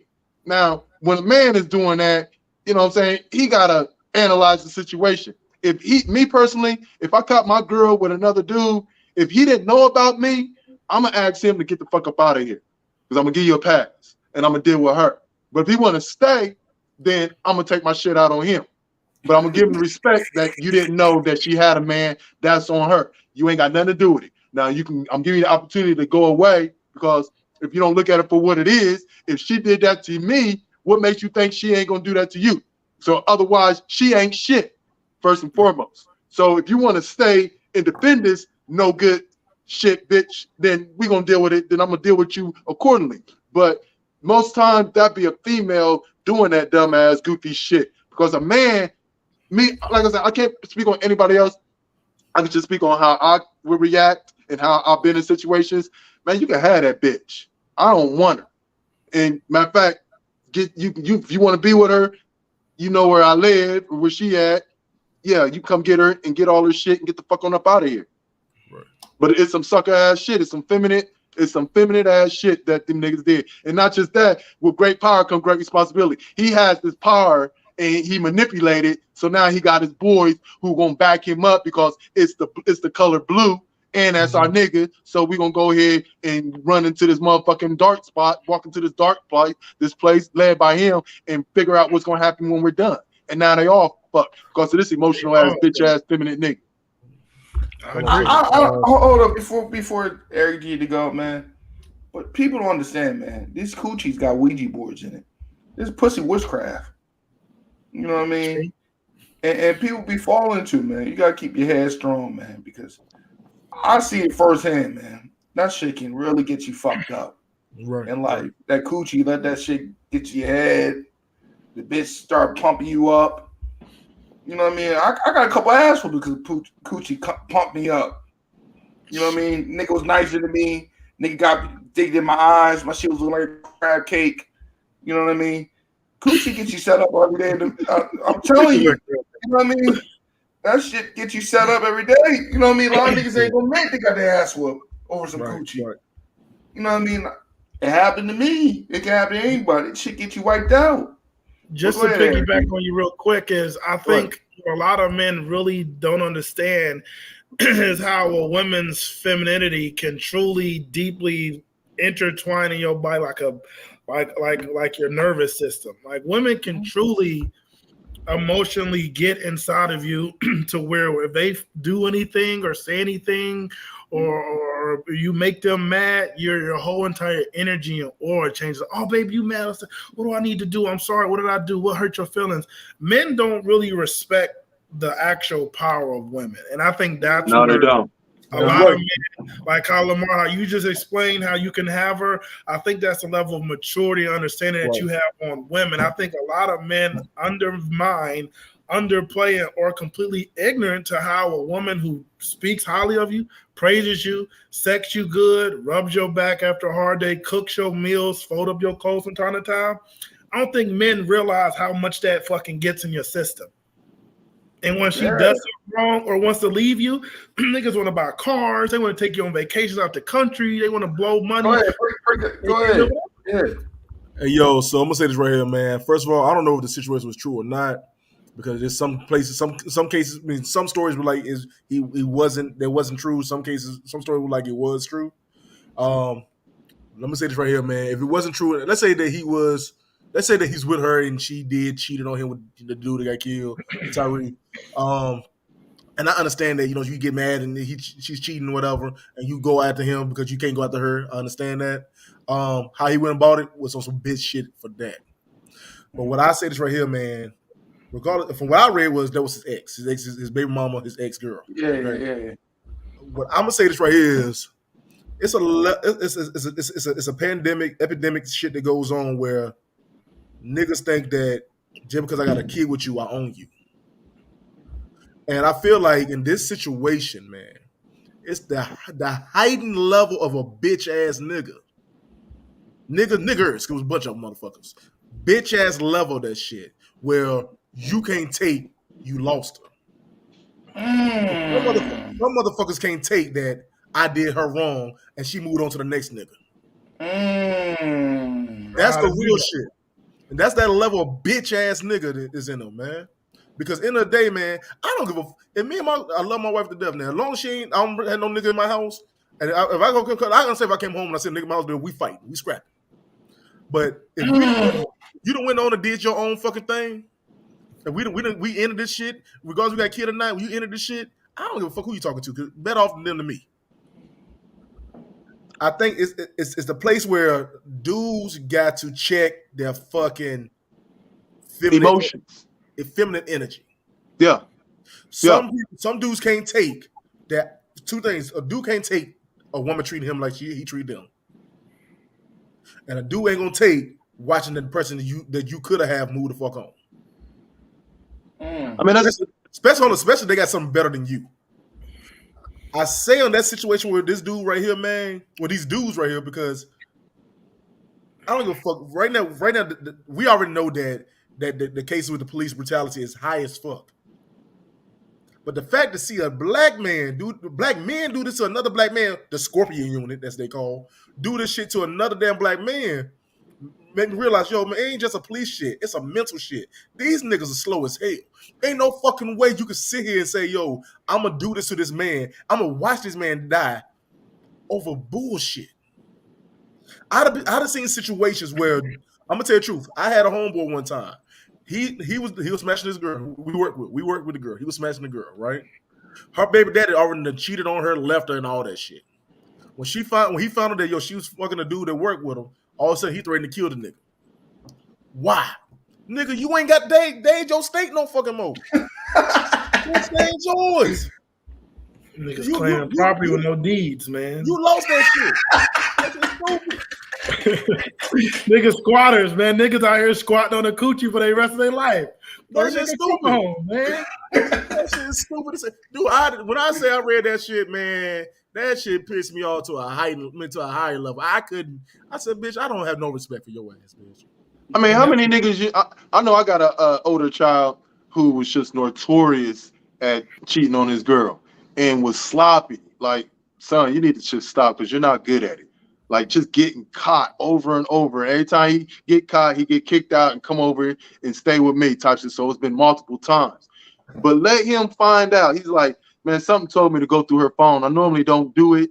Like, I never really did. I've been on that type, but something just told me. And he swiped, and he came across something. It was just conversation. Oh, he spazzed out. He called me, told my dad, come get me. And she in the background and yelling and whatnot. And he's like, I'm going to live with my mom in California. I mean, in North Carolina. I'm leaving. I'm done. This, that, and other. So when he got out of his motion, he came and hollered at me. I was like, now, I'm going to keep it real because he don't like it when I keep it real. So I'm about to give you some of this medicine. You ain't going to like it, but if you can take it down, it's going to do you some good. It's going to make you feel better than what you was. You done got caught cheating with her over at least 10, 15 different times in the last 10 years that I've been home. And you catch her just conversating. Come on now. You sound stupid. And after all the chances that she done gave you over and over and over and over, come on now. You getting emotional. So he was like, you know what? You right, because my dude just said the same thing. Like, yeah. You got to get out that feminine state of mind because that's what women be on. Women don't care. That's why they say hell no fury than when a woman scorn. Yeah, when she's scorned, man, she don't give a fuck about none of the shit. She killing everybody in the house. She might kill the kids too because they're yours too. So the men like that, and plus on top of him, he's even in the wrong because that's like me and y'all. We all boys, and I go through some sucker shit. But I tell y'all some other dumb shit, and y'all end up, you know what I'm saying? We end up fucking this nigga up. And then we get caught, or we don't get caught, but yet y'all find out that I was on some sucker shit. That's going to end the relationship with us, for real. Because I done set y'all up and put y'all in a fucked up position over some sucker ass shit. That ain't no real nigga shit. Come to emotions, you gotta check that bitch sometimes in relationships. If you gonna take a motherfucker back, two things. You either learn to move on from that bitch, or you keep on with it and leave it and let her go. Like, I don't know. That type of shit right there, man, makes me want to set that bitch on fire, man. I can't do it. Were they aware of the situation though? Were they aware of? I bet you they would. You talking about the police or? Yeah. Was they aware of why they jumped on the guy? I'll be willing to bet they was because unfortunately with my background and me seeing this shit and dealing with this shit, I got an older brother who has a lot of children by multiple women, and this been an experience in my personal life. When you get your boys involved, them niggas know, because niggas ain't gonna ride up. You gotta think about it. 6 cops don't roll together anyway. Even when you see cops pulled over, right? You don't usually see that many cops together. So if you have 5 guys, that's at least 3 cars. A typical speeding ticket, they not 2 other cars not pulling up behind that cop. So somebody had to communicate, and he had to have known something. So, and then obviously when you look at the video clearly, somebody was saying something, and when you jumping people, because I've actually got jumped before, niggas is talking shit about why they jumping you. They talking shit like, yeah, bitch ass nigga don't come through my block no more. They Nigga, said that he. They said he took a video and sent to an old girl. They knew what the fuck it was. Them niggas knew, man. You could think about their career path, their job, and their position of power and authority. They knew. Ain't no cop just gonna pull up and start beating up on no dude. He had to tell them what it is. Them guys knew, and they all finna fry for it. But I think at the same time, this police mentality shit was, man, what the fuck gonna happen to us?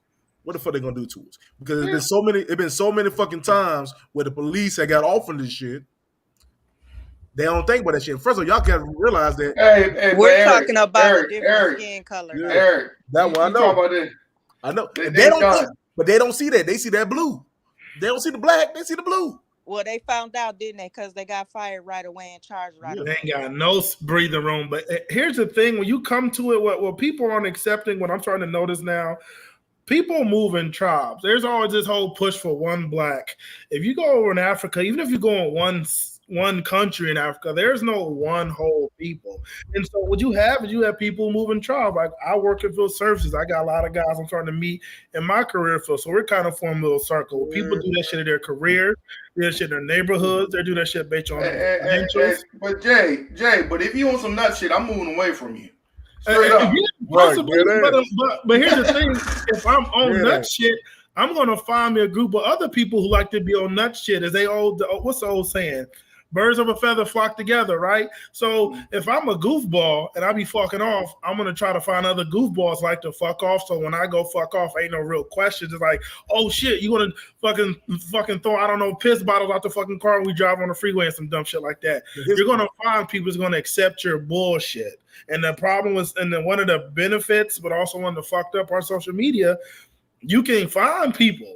You can fucking be a nut. Everybody from your high school know you crazy. Everybody at your warehouse job, travel, whatever the hell you do for a living know you nuts. But guess what? You can find complete strangers on Reddit, Instagram, social media, wherever the hell you want to go, and y'all can be a fucking pack of fucking wild animals.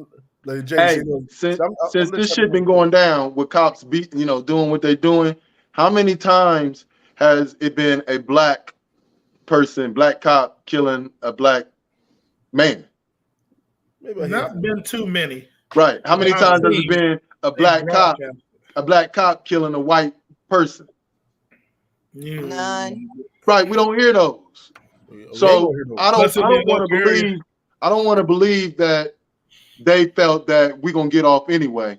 I don't think they consider that, because if that's the case, we would have more situations where it's black cops killing white, black men. Our own cops. Here's my thing is too, though. I think it's media, though. It's the media. Oh yeah, you can't brainwashing. I could. Let me tell you the truth, man. I'm from Henderson, man. This is a small little town in North Carolina, and we the highest damn crime you can see. I one of the highest crime rate you ever had. It been plenty of times when I got pulled up by the black ass cop, and he just as worse as the damn white dude. It been plenty of times. You know what I'm saying? It's just a work culture. I work in the trades. These guys are fucking nasty, goofy, perverted, sexual, all this stuff. It's just a work culture, and what people struggle is, what the real struggle. I'm sorry to cut you. I'm going to do this real quick. Mm-hmm. We're only 14% of the population.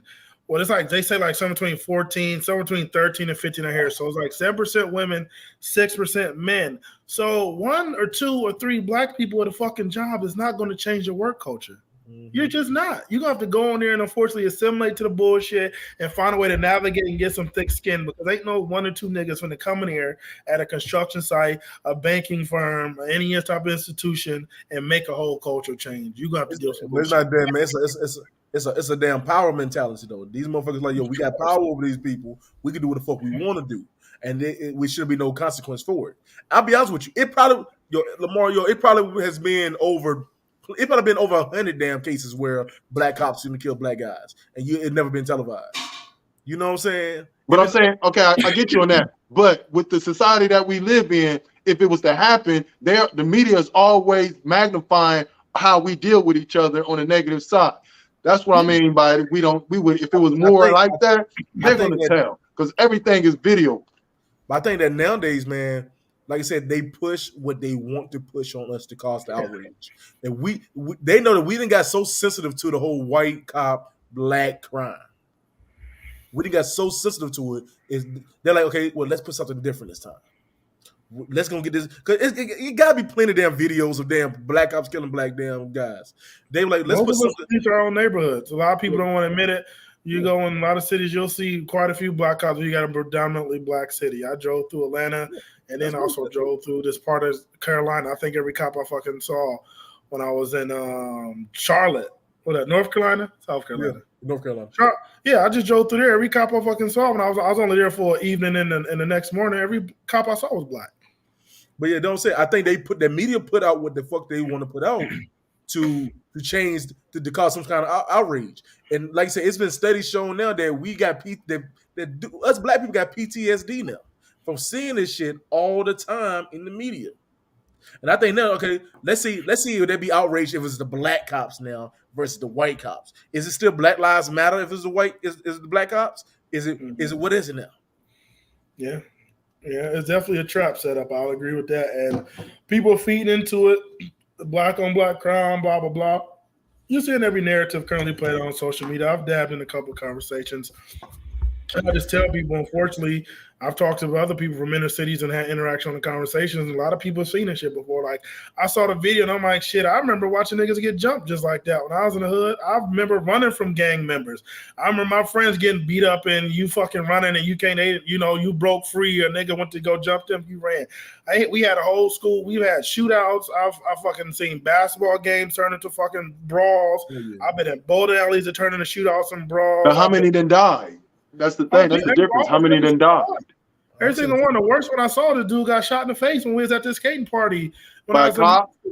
No, not by a cop. But I'm just saying the thing is because I've seen black men interact with black men and get sensitive. I've been on the receiving end of ass whoopings, getting jumped, running from niggas. That when I see cops doing it, I don't really care that they're in a uniform. I've seen niggas jump other niggas and fuck them up because fuck you. Because I've seen friends. I've seen a nigga get into it with one nigga, but he know he was his friend, so he beat your ass and sent a message. That happened to one of my friends. Yeah. They're looking for his cousin, couldn't find a nigga because he got into it with somebody in school, so he just was skipping school. They found his cousin, beat his ass, and said, "We looking for your fucking cousin." Tell nigga to show his face. So I've seen so much violence with black men. When I saw that video, it looked like some shit I've seen before. I've been on a bus riding on a fucking public arbitration and you see niggas fighting outside and the bus driver said, "I'm skipping this stop." Drive right past. It means something different when you see black cops doing that shit.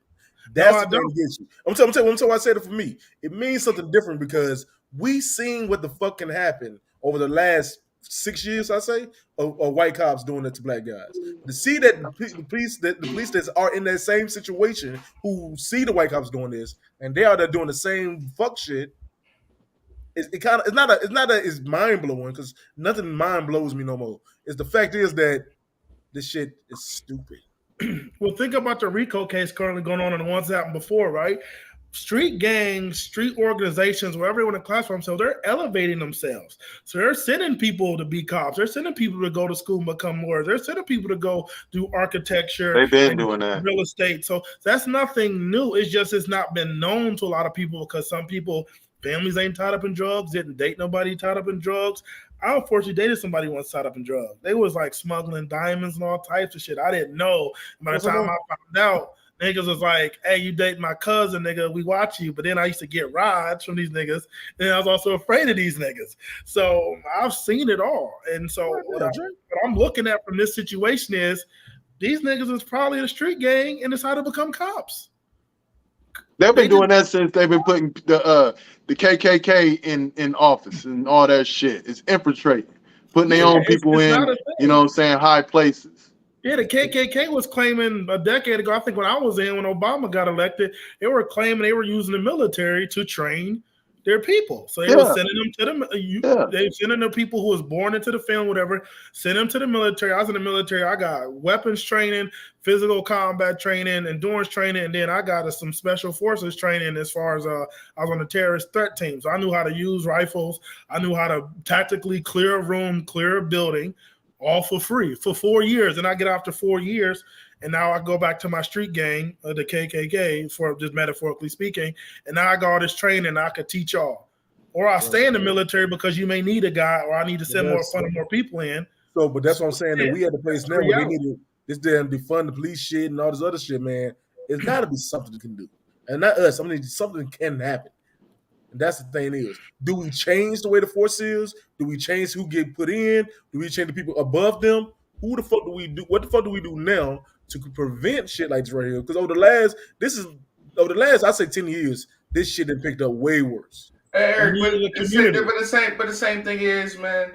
A lot of motherfuckers wouldn't be as tough if they had to go to like the British style of policing with no guns. Right. Oh, A lot of motherfuckers wouldn't. I'm telling you, a lot of motherfuckers by themselves wouldn't be able to handle that with no weapons and had to use bare knuckles.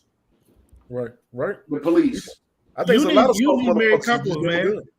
You need married couples. Nobody wants to admit this. You can't have a community when you don't have married couples who are building an infrastructure. There's accountability. Nobody wants to hear this, but here's the reality, right? When you look at some of these things they talk about now, protect black women, protect this, protect that. You can't protect everybody when you got a flock of sheep in a pen that ain't got no fucking gates on it, and y'all just walking around. There is no sort of structure. So They don't want us to have no structure. Though. They're wonderful, right? And so when they keep you divided, conflicted, unstable, not unified, you can't have a clean community. Right now, there's 5 of us on this show right now. Imagine if all 5 of us married in committed relationships, we all bought a fucking house on the exact same street. Now I'm going to look out for your kids, your wife, your husband. We're going to look out for each other. That's the whole purpose of a community. So if you don't have a bunch of married couples taking care of each other, there is no sort of supervision. You want to know why? I live in the suburbs right now. You want to know why these white folks don't be having this issue? I have a thing called Nextdoor app. If y'all don't have it, you should download it, right? It might be set up in a community. These white folks, windows stay open. Cameras everywhere. Oh, yeah. They record everything. Anybody vehicles sit on the neighborhood too long. Anybody will drive around in circles too long. They talk, and it's not snitching. They are reporting to keep their community safe. And I tell you, one of the most uncomfortable things I moved out there, and this is the first community I've lived in, is to be walking in the evening or it's during dusk, and you see fucking windows open and lights on, but you don't see people. That you think, oh, I'm gonna rob the house. No. You be looking around, that shit is uncomfortable. It's like Let me tell you because you think you're being watched. So if you go through a neighborhood, curtain open here, motion lights over here, camera dot, you see flashing right there, neighborhood community sign right there, people walking their dogs, you don't do shit in those neighborhoods. When you go into the hood, lights off, porch lights off, backyard lights off, creeping around, nobody talks, somebody get beat up on somebody. How motherfuckers get beat up right in the street in the middle of the night and nobody say nothing? Nobody got no video. This guy is lucky somebody was recording, look like from the second floor. But if you look at that neighborhood, that shit looks pitch black. Where your porch lights at? Where your motion sensor lights at? Where your ring? It didn't record it. That shit, nothing will happen. Never does. But you know what? I'm with you though, Jay, because like I said, I remember, like I see, I tell you about the story about the crackheads and shit. I'm from the hood. Quick question: how many of y'all have dash cameras right now in your vehicle? Permanently installed, or one that you use? I use a GoPro. How many of y'all have a dash camera? No, I don't. So do you actually fear cops pulling you over if you don't have you can right now, you can get a shop to do it. You could buy a camera off Amazon. Roughly, there's good ones. You can watch plenty of reviews. Between $150 to $300. Pay a shop to install it for maybe $150. Automatic record, sync to your phone, Bluetooth to your phone, cloud storage. So when we say these issues, we say this is a police stop going wrong. Nobody has cameras in their cars. Nobody has cameras in their houses or inside of your apartment. Why not? If these I got people camera in my house. Yeah, you got cameras in the house, but a lot of times, man, people don't know this damn technology out there for them. A lot of people don't know about it. Hey, hold on. We all watch crash videos all day. We watch some crash videos online all day. That's what I'm saying, though. A lot of people don't know that shit. A lot of people don't feel like they got access to that shit. When you in the hood for real, ain't nobody thinking about that shit because it's never been brought to them.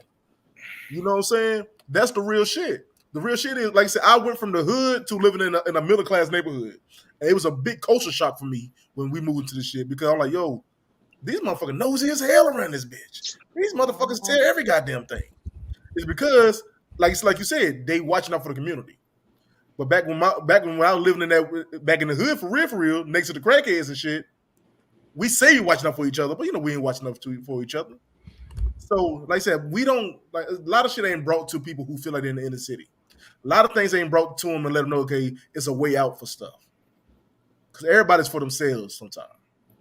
Yeah, that's the problem. Everybody for themselves, and nobody really gives a damn what the fuck the next man got going on, as long as it ain't them. They scared to give a damn. It ain't that they don't give a damn. You're scared. You're scared to speak up. People don't want to do jury duty. People don't want to talk to the police when they show up and say, hey, this girl got mugged at gunpoint on your street. Did you see anything last night around 9:30 p.m. around sunset? Let's say it's the summertime, around sunset. Did you see anything? She got robbed. It's a fucking house here. She was in front of a house. There's a house across the street. There's a house next to the houses. There's two. So you got that house she's in front of was ours. So you got that's 3 houses. Right where she was robbed, and the 2 next to it, and then directly across. No, so you got 6 houses. Nobody heard or saw nothing. But she was screaming, yelling, might have hit her, whatever.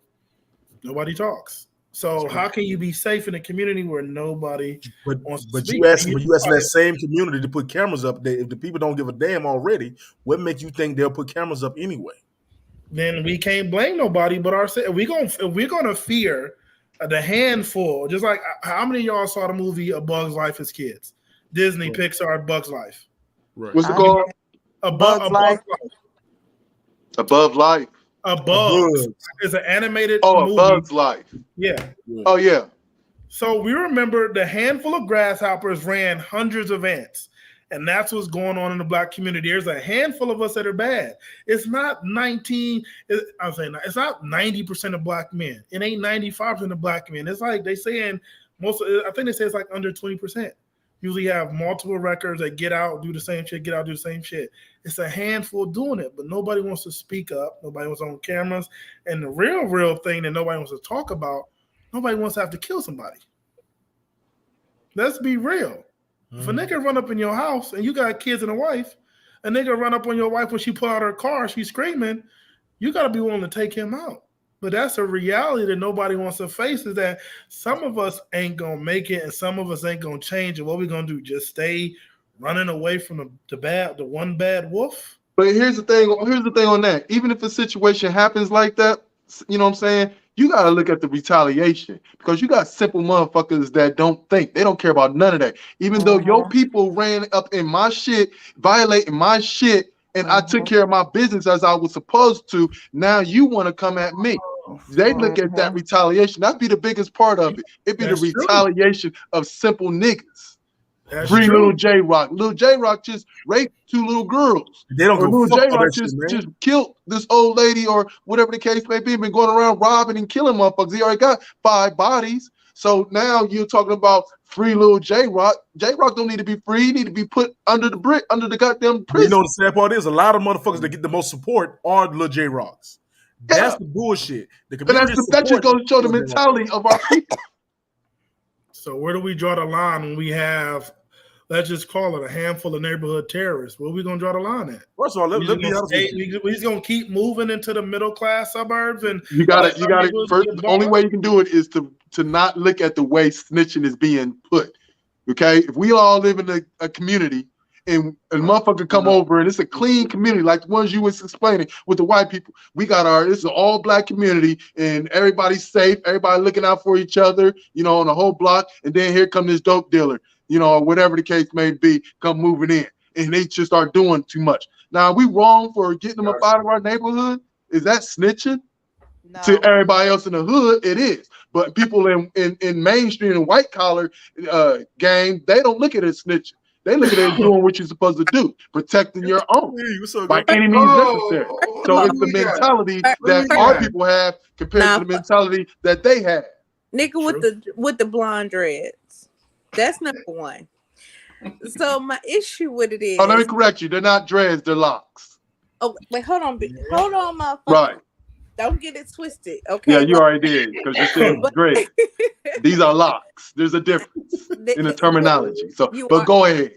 Thank you, but you are correct. They are locks. But let me say this: sometimes y'all can't get past your relationship with a motherfucker to tell a motherfucker the truth. That If fucking little part. JJ need to get locked the That fuck fucking up, you part. be like, nigga, I got $20 on your books, but you was wrong. But so many people don't want to tell somebody when they wrong because that's your homeboy and you knew him since you was two. But let me tell you something: a nigga that ain't shit to say ain't a nigga that ain't shit. But that don't mean you can't still be that nigga's nigga, and that's what people need to understand. Brother's keeper. That's being your brother's keeper.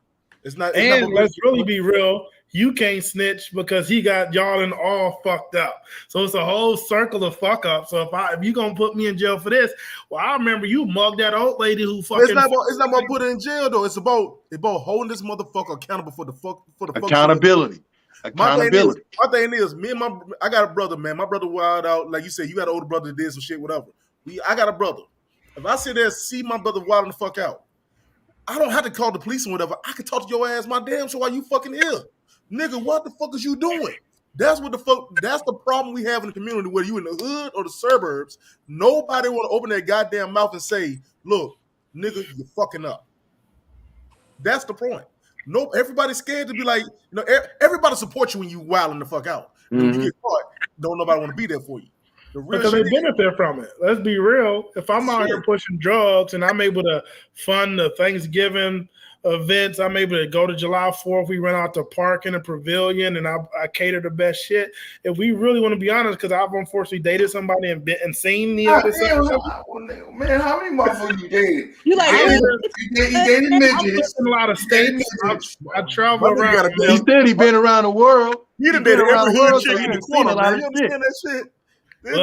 Every hood chick. Where's the chick at you smuggling diamonds? I need to get with her. Oh man, I can't. I don't want to disclose that information, but let me just tell you on the off other side. Off the line. When I was in it and saw it, because now I'm in there and it's like, well, ain't no getting out of this shit. What the problem is they will completely, if they get in trouble or get caught, they usually completely offset their whole family. And the problem with those people, typically, if you got that guy who's running through the neighborhood, robbing, boosting cars, stealing catalytic converters, robbing people's entertainment system, you know, motherfuckers, right? I've known people, they all types of shit. So what happens is they offset the family. They launder the money through the family. So now the events ain't taken care of. Grandma's medicine ain't being paid for. So the problem is typically with cleaning up our neighborhoods, it's going to cost a lot of us are going to be out here working our asses off to clean the neighborhoods up. Because now you got to go to work. You got to pick up an extra shift. You got to do ride share, DoorDash. Because if homeboy stops or cleans his life up, that shit offsets the air. And I'll tell you, when I was in it and seeing how everything was structured, how everybody was taking care of pussy and don't know how to act. You fucking stupid. Okay, then, Miss Pussy. I see you. I didn't recognize that was you. I had to put my HDs on to see who I'm talking to. What's up, girl? Smart with me. Well, fuck you, nigga. But hey, you got you some hood pussy from the south side. I ain't mad at you. I like hood dick too. So that's what I saw from the under. It's the money. It's their money is so intertwined with their families that if they disappear, people gonna hurt. People gonna hurt. My thing is, if you lock the fuck up, you disappeared anyway. You're right. That money ain't coming in. Like, and now we got to find another cow. Exactly. So my thing is right here. Let me be all the way honest with you. Ain't nobody say you gonna. I'm telling you, gonna stop selling drugs. Motherfuckers gonna be a crackhead on every corner. That's the real shit. Go ahead, look. But I'm saying that's gonna be a crackhead on every corner. But my thing is, I can sit there and tell my brother, nigga, you breaking in these motherfucking houses, they gonna catch your ass, bitch. Calm the fuck down.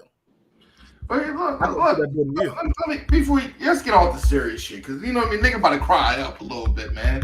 Well, anyway, you know what I mean, the FUPA protector gotta be back to FUPAs. Seattle.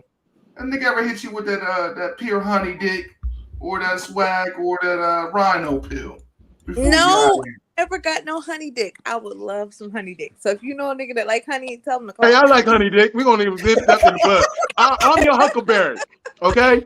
Fuck, I'm your huckleberry. So you ain't gotta look no more.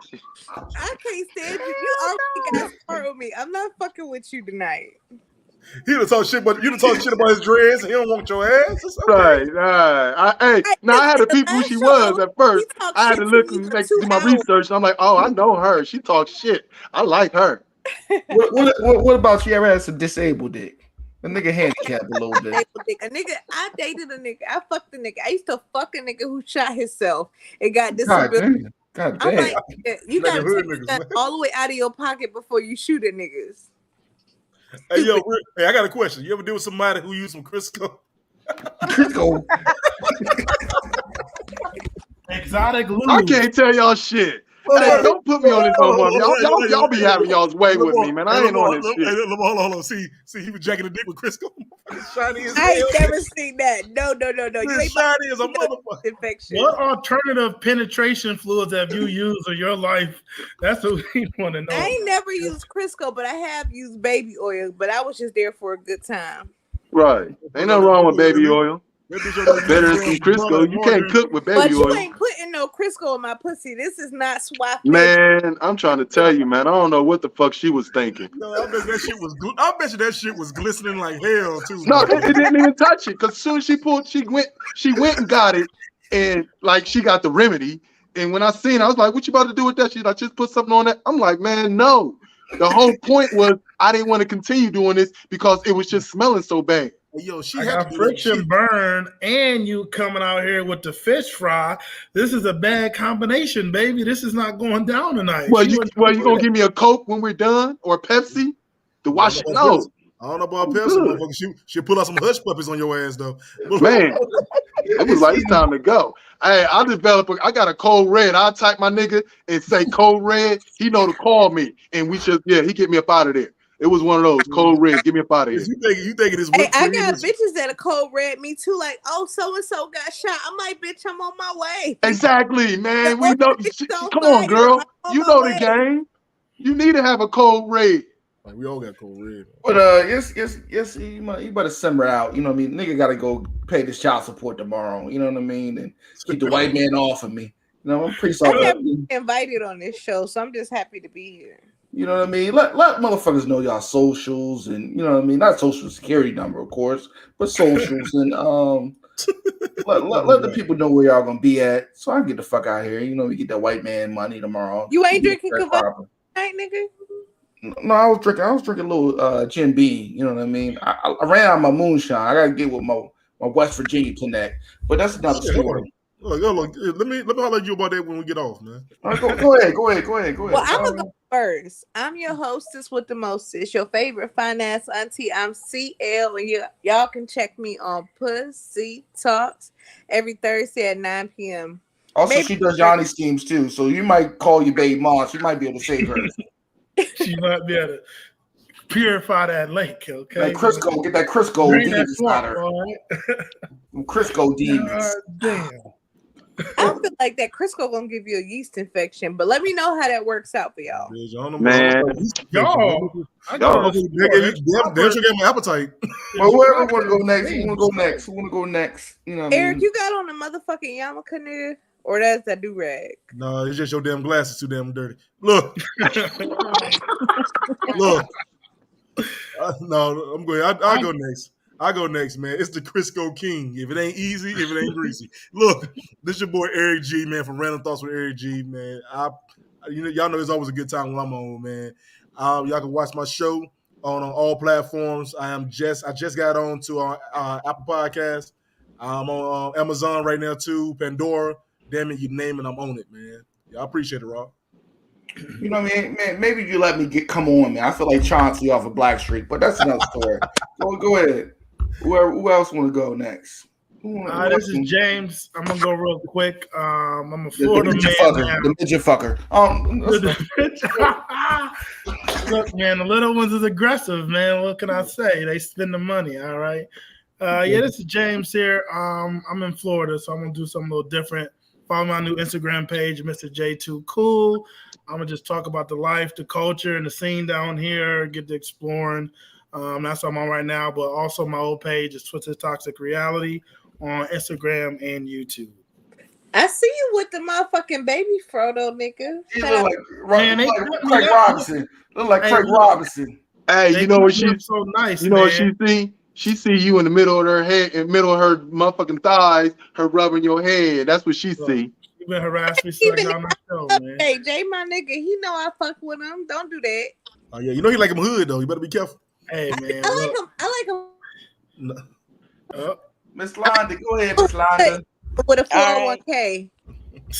I'm Miss Londa Sipping Talk with Miss Londa. You can find me on YouTube. You can find me on Facebook.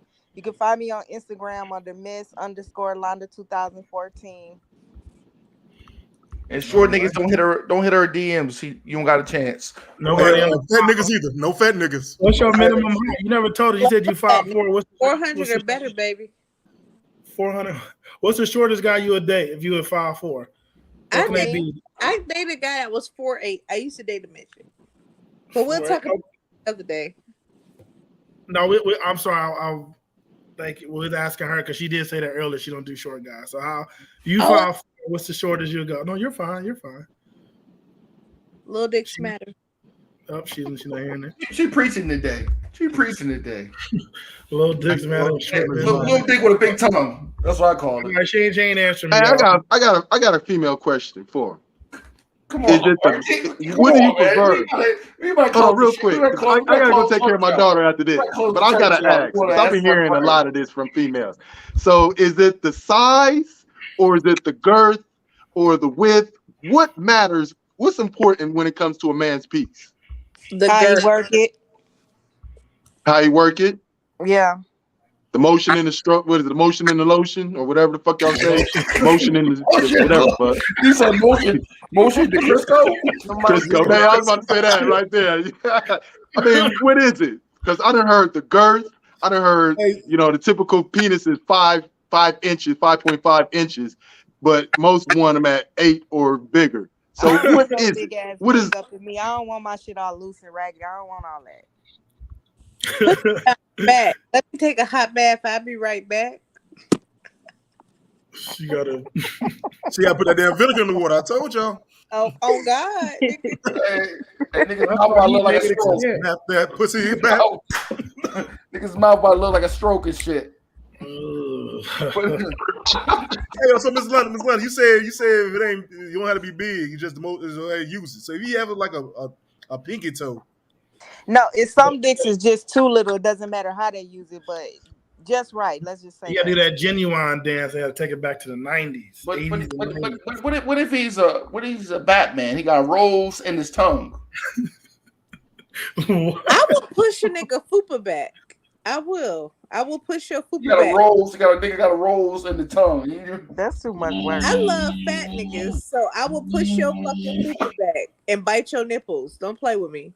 God damn, she said it. I'll tell her again. Don't play with her. No, hold on. Don't fucking play with her. No, meanwhile, while she doing it, he going, girl. He gonna have breathing issues because he ain't never had that done. Hey, yo, nigga about to crush some Oreo on top of her head and shit. Make a sundae out of her ass with a cherry on top. Hey, yo, you know what? Hold on, pause. That's the type of nigga your damn ex need. She need a fat nigga with that damn Crisco. That's what the fuck she needs. He would appreciate that shit. But anyway, let's get the fuck out of here. So who's next? Miss Londa win. It's me. Last but not least, Jarrell Lamar. I like being a guest. Eight times. Y'all can do all that extra stuff and whatnot. You ain't been on pussy talks yet. That's why I'm fucking. That's what I'm saying. Like, I just want to. Y'all see how I bring it. I'll bring it any type of way you want me to bring it. I just like being a guest. You want me to be a guest, talk shit and talk some real shit, whatever the case may be. Hit me up on Facebook, Jarrell Lamar. Got light skin in the 5 head. All right, you know what I mean. And it's been another episode of the Fupa Protector. That belly don't jiggle. I don't want to wiggle. You know what I mean? It can't be too big. The stomach can't be too big. You know what I mean? But them titties and them thighs gotta be right. But you know what I mean? It's been another episode of Rods Uncensored, and we out of here, man. Peace. All right. Yeah.